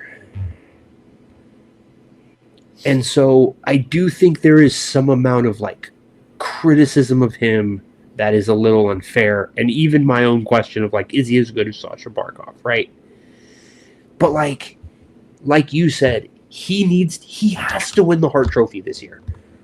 He needs to get his second Hart Trophy this year. That has to be the bar for what this season is for him. Yeah, just put in a season that warrants that consideration, right? So he has to be in the top 3. And I think if he can come out and put up 60 goals and 50 assists for Toronto after Marner's gone, there's no way he doesn't win it. And he needs to show that he is exactly the guy that so many of us have said he is, which is the second or third best center in the entire league. He needs to prove that he's up there with McKinnon, like you said. And if I still don't like that the team's best defenseman is fucking Morgan Riley. Yeah, that was the next point I was going to get into. I like Chris Tanev. I like Brandon Carlo. Oh, I like the rest of the decor, but Morgan Riley being the number one guy. Their best fucking defenseman, and that's just not good enough. And I don't think Morgan Riley's a bad player. It's just to say that is your number one guy and the guy who's going to be quarterbacking your power play. And, like, I'm not sold he could be the guy. Like, again, as much as Austin Matthews needs to prove that he's the guy, Morgan Riley needs to prove he's the guy as well this year. And it's not like they've lost somebody significant on the blue line and now this is his chance. Like, he's had these chances and they haven't come. Now, like, more than ever, he needs to prove that he's going to be the guy on the blue line. Like, I'm seeing articles that are talking about, okay, this is the year, like, Morgan Riley is going to prove that he's the guy and he's the number one defenseman on this team and he's going to be back to 60 points. And well, where are we getting this from? Like, they've lost Mitch Marner. He's had better opportunities. He's been on better power play units. He's always been the number one guy. There hasn't been anybody in the way that's been preventing him from doing this. So why is this the year all of a sudden that Morgan Riley is going to break back out and bounce back, other than just being wishful thinking from Toronto media that want him to do that? Like, he's had every opportunity to do that. I guess what you're saying is Mitch Marner isn't running the power play now, so it is back to being Morgan Riley's power play. I mean, is it? But Could it not be William Nylander's power play? Well, that's exactly the thing, right? Is how, like, to your point, how is Morgan Riley served by having the puck on his stick more? Yeah. And I'm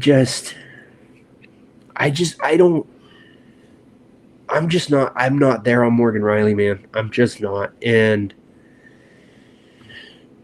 you know, having another year of Craig Berube is going to be good. I like their goalie tandem with Wall and Stolars. I'm not sold on it, though. I think Stolars is a starting goalie. Bobrovsky and Vasilevsky, and then Anthony Stolars. And, like, listen, he was good, but, like, can Anthony Stolars play 55, 60 games and put up a 9-10 save percentage? Can he do that? Have we seen a situation where he's proven that he can do that? We haven't. And that worries me as much as everything else worries me on this team. That can he do that? He played 34 games last year, 926 save percentage. Unbelievable. But he played 36 games. He played 27 the season before that. 19 the season before that in Anaheim. 28 the season before that. He's never played more than 35 games.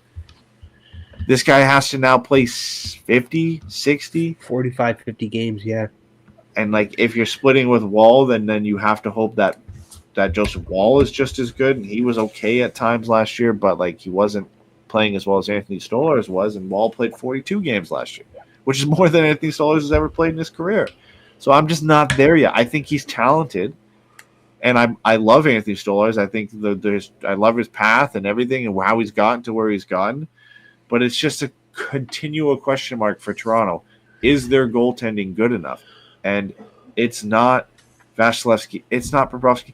it's not even Linus Ullmark at this point in terms of like where I'm more comfortable being at in a guy that can do that. Like, it's not. Is it John Gibson even? Like, you know what I mean? Like, I don't think the highs are as high as Gibby. Right, so it's just that's the blue line and Morgan Riley being the guy is concerning. Losing Mitch Marner is you can't replace that. I do like what they've brought in. I like Nick Waugh, I like Dakota Joshua, I like Matthias Michelli. Like, I like those additions. I think they're going to make the depth on this team much better, which has been a problem in the past. I think Matthew Knies is good. I like what Max Domi has done in the past. Like, the forward group is still good. And I have more confidence in Austin Matthews being able to get closer to Nathan McKinnon than I do in Anthony Stolarz being a goaltender who can start 55 games. Like, for me, that is the big what-if question mark. Because if this goaltending isn't good, a lot of this just falls apart. Here's a fun thing to have a concern about. They were second in the league in save percentage last year. 10th in shooting percentage. I don't see how that stays at 10 with Marner gone because of the playmaking and gravity that Marner has as a player. Yep. Their expected goals for, they were in the bottom half of the league. They were 19th. Their goals for percentage, they were 4th. Top 10 power play, 17th penalty kill. Like, I mean, I see avenues with adding Nick Waugh and Dakota Joshua and having Chris Tannen. Like, I can see and Brandon Carlo for a full season, like where the penalty kill can get better. I can see that getting better. The power play should still be good, but yeah, I mean, if the goaltending if the goal scoring falls off a little bit, if the goaltending isn't as good, okay, like there's just I don't know, man. Like, they're not going to be bad. They're still going to be a good team, but like when we're comparing them to Tampa Bay, like I don't know. Like, that's where I started to think Tampa Bay could run away with it, and it's just because of what these other two teams have lost and trying to navigate through that loss.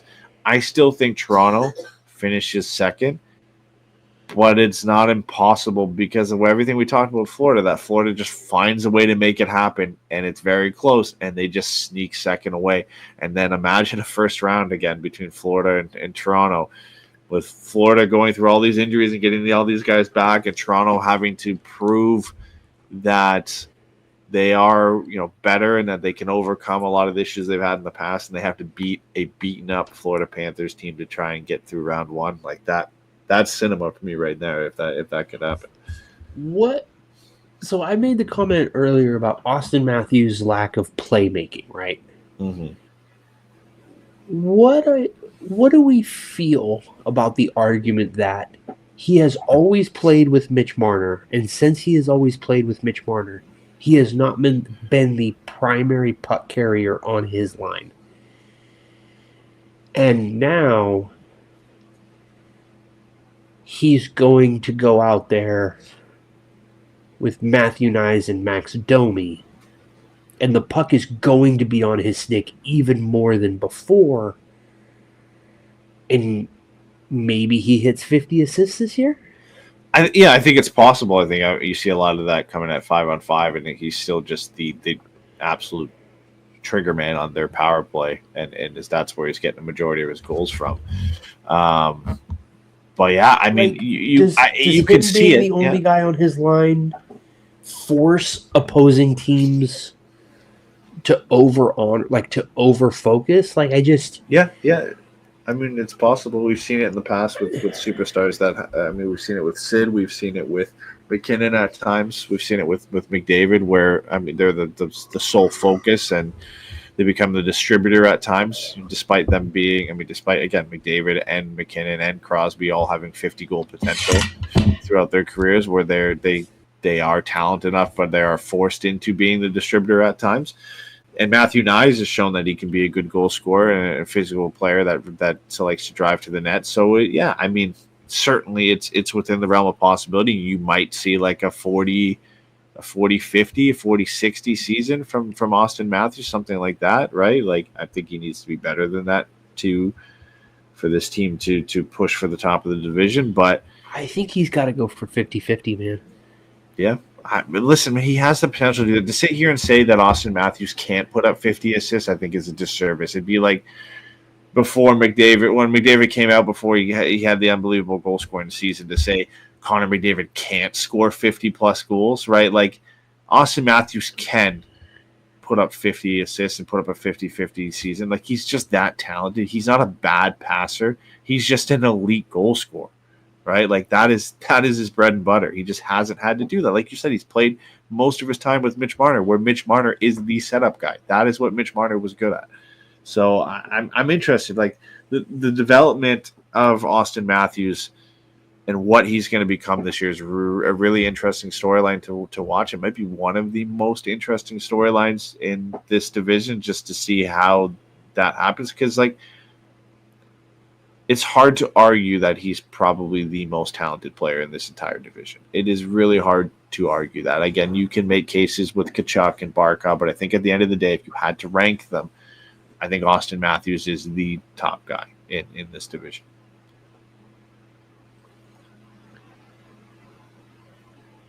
Yeah, I mean, he's got to prove it this year, man.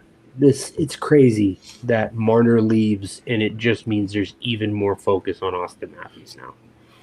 Yeah, the Toronto media will be forgiving until they're not, depending on how results go for him this year. So, I mean, they certainly were, and you see the interviews and stuff from Mitch Marner right now that he's out of there, and I see it firsthand here. But when you hear about the stories and everything that they had to go through, and you see the pressure that these players are under, it's unlike anywhere else almost in terms of what these guys have to go through. So it's going to be a completely different animal for Austin Matthews this year, because by all means, like, nobody, at least from the fan base, seemingly has any issues with John Tavares or William Nylander. But outside of Mitch Marner last year, a lot of the blame was on Austin Matthews, and it's not like he had a bad year last year. Yeah.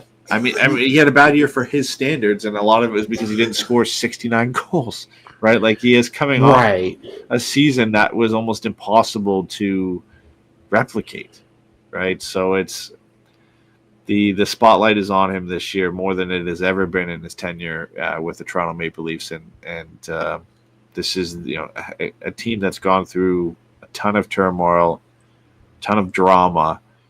This is the biggest dramatic event that they've had in losing a franchise player like Mitch Marner.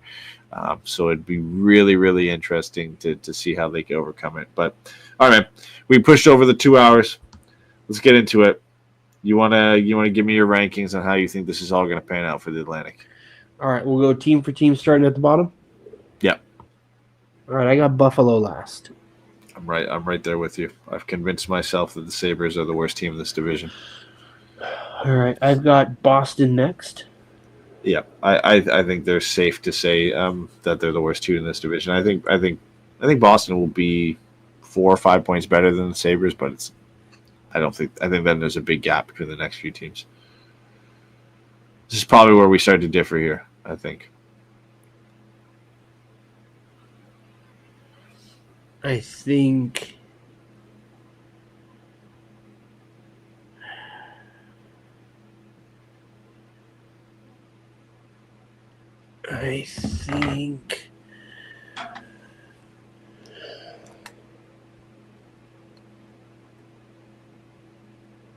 I'm going to go with Montreal. I'm surprised, but that is. I'm between Montreal and Detroit. Part of me wants to put Florida, but I don't think I have the balls to do it. I don't either. I have Montreal finishing. What would that be? 6? Yes, 6. I could see them. And listen, it's not like a distant 6. It's going to be very close between the teams that are in that mix.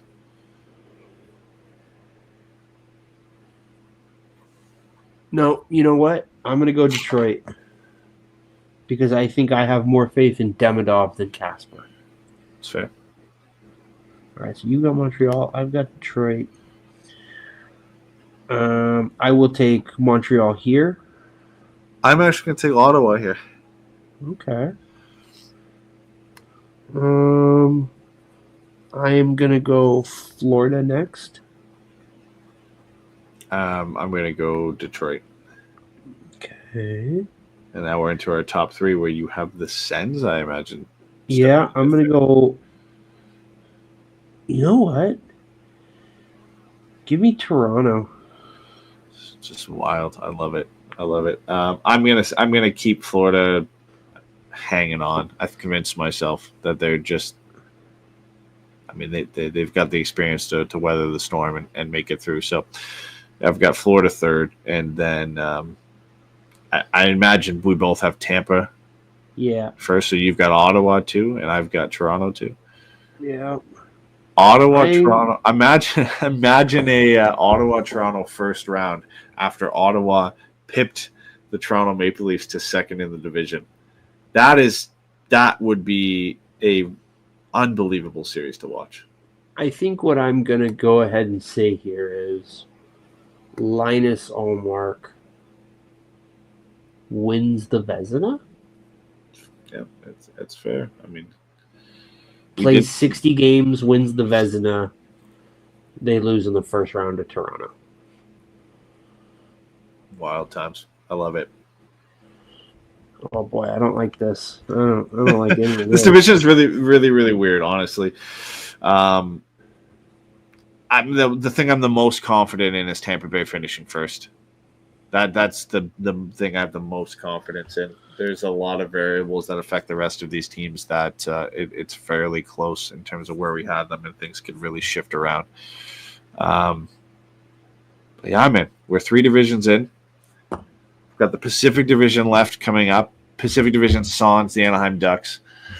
And then we have our Ducks preview coming up because the season starts in 6 days for the NHL, and the Ducks play on the 9th, I think, is the first game.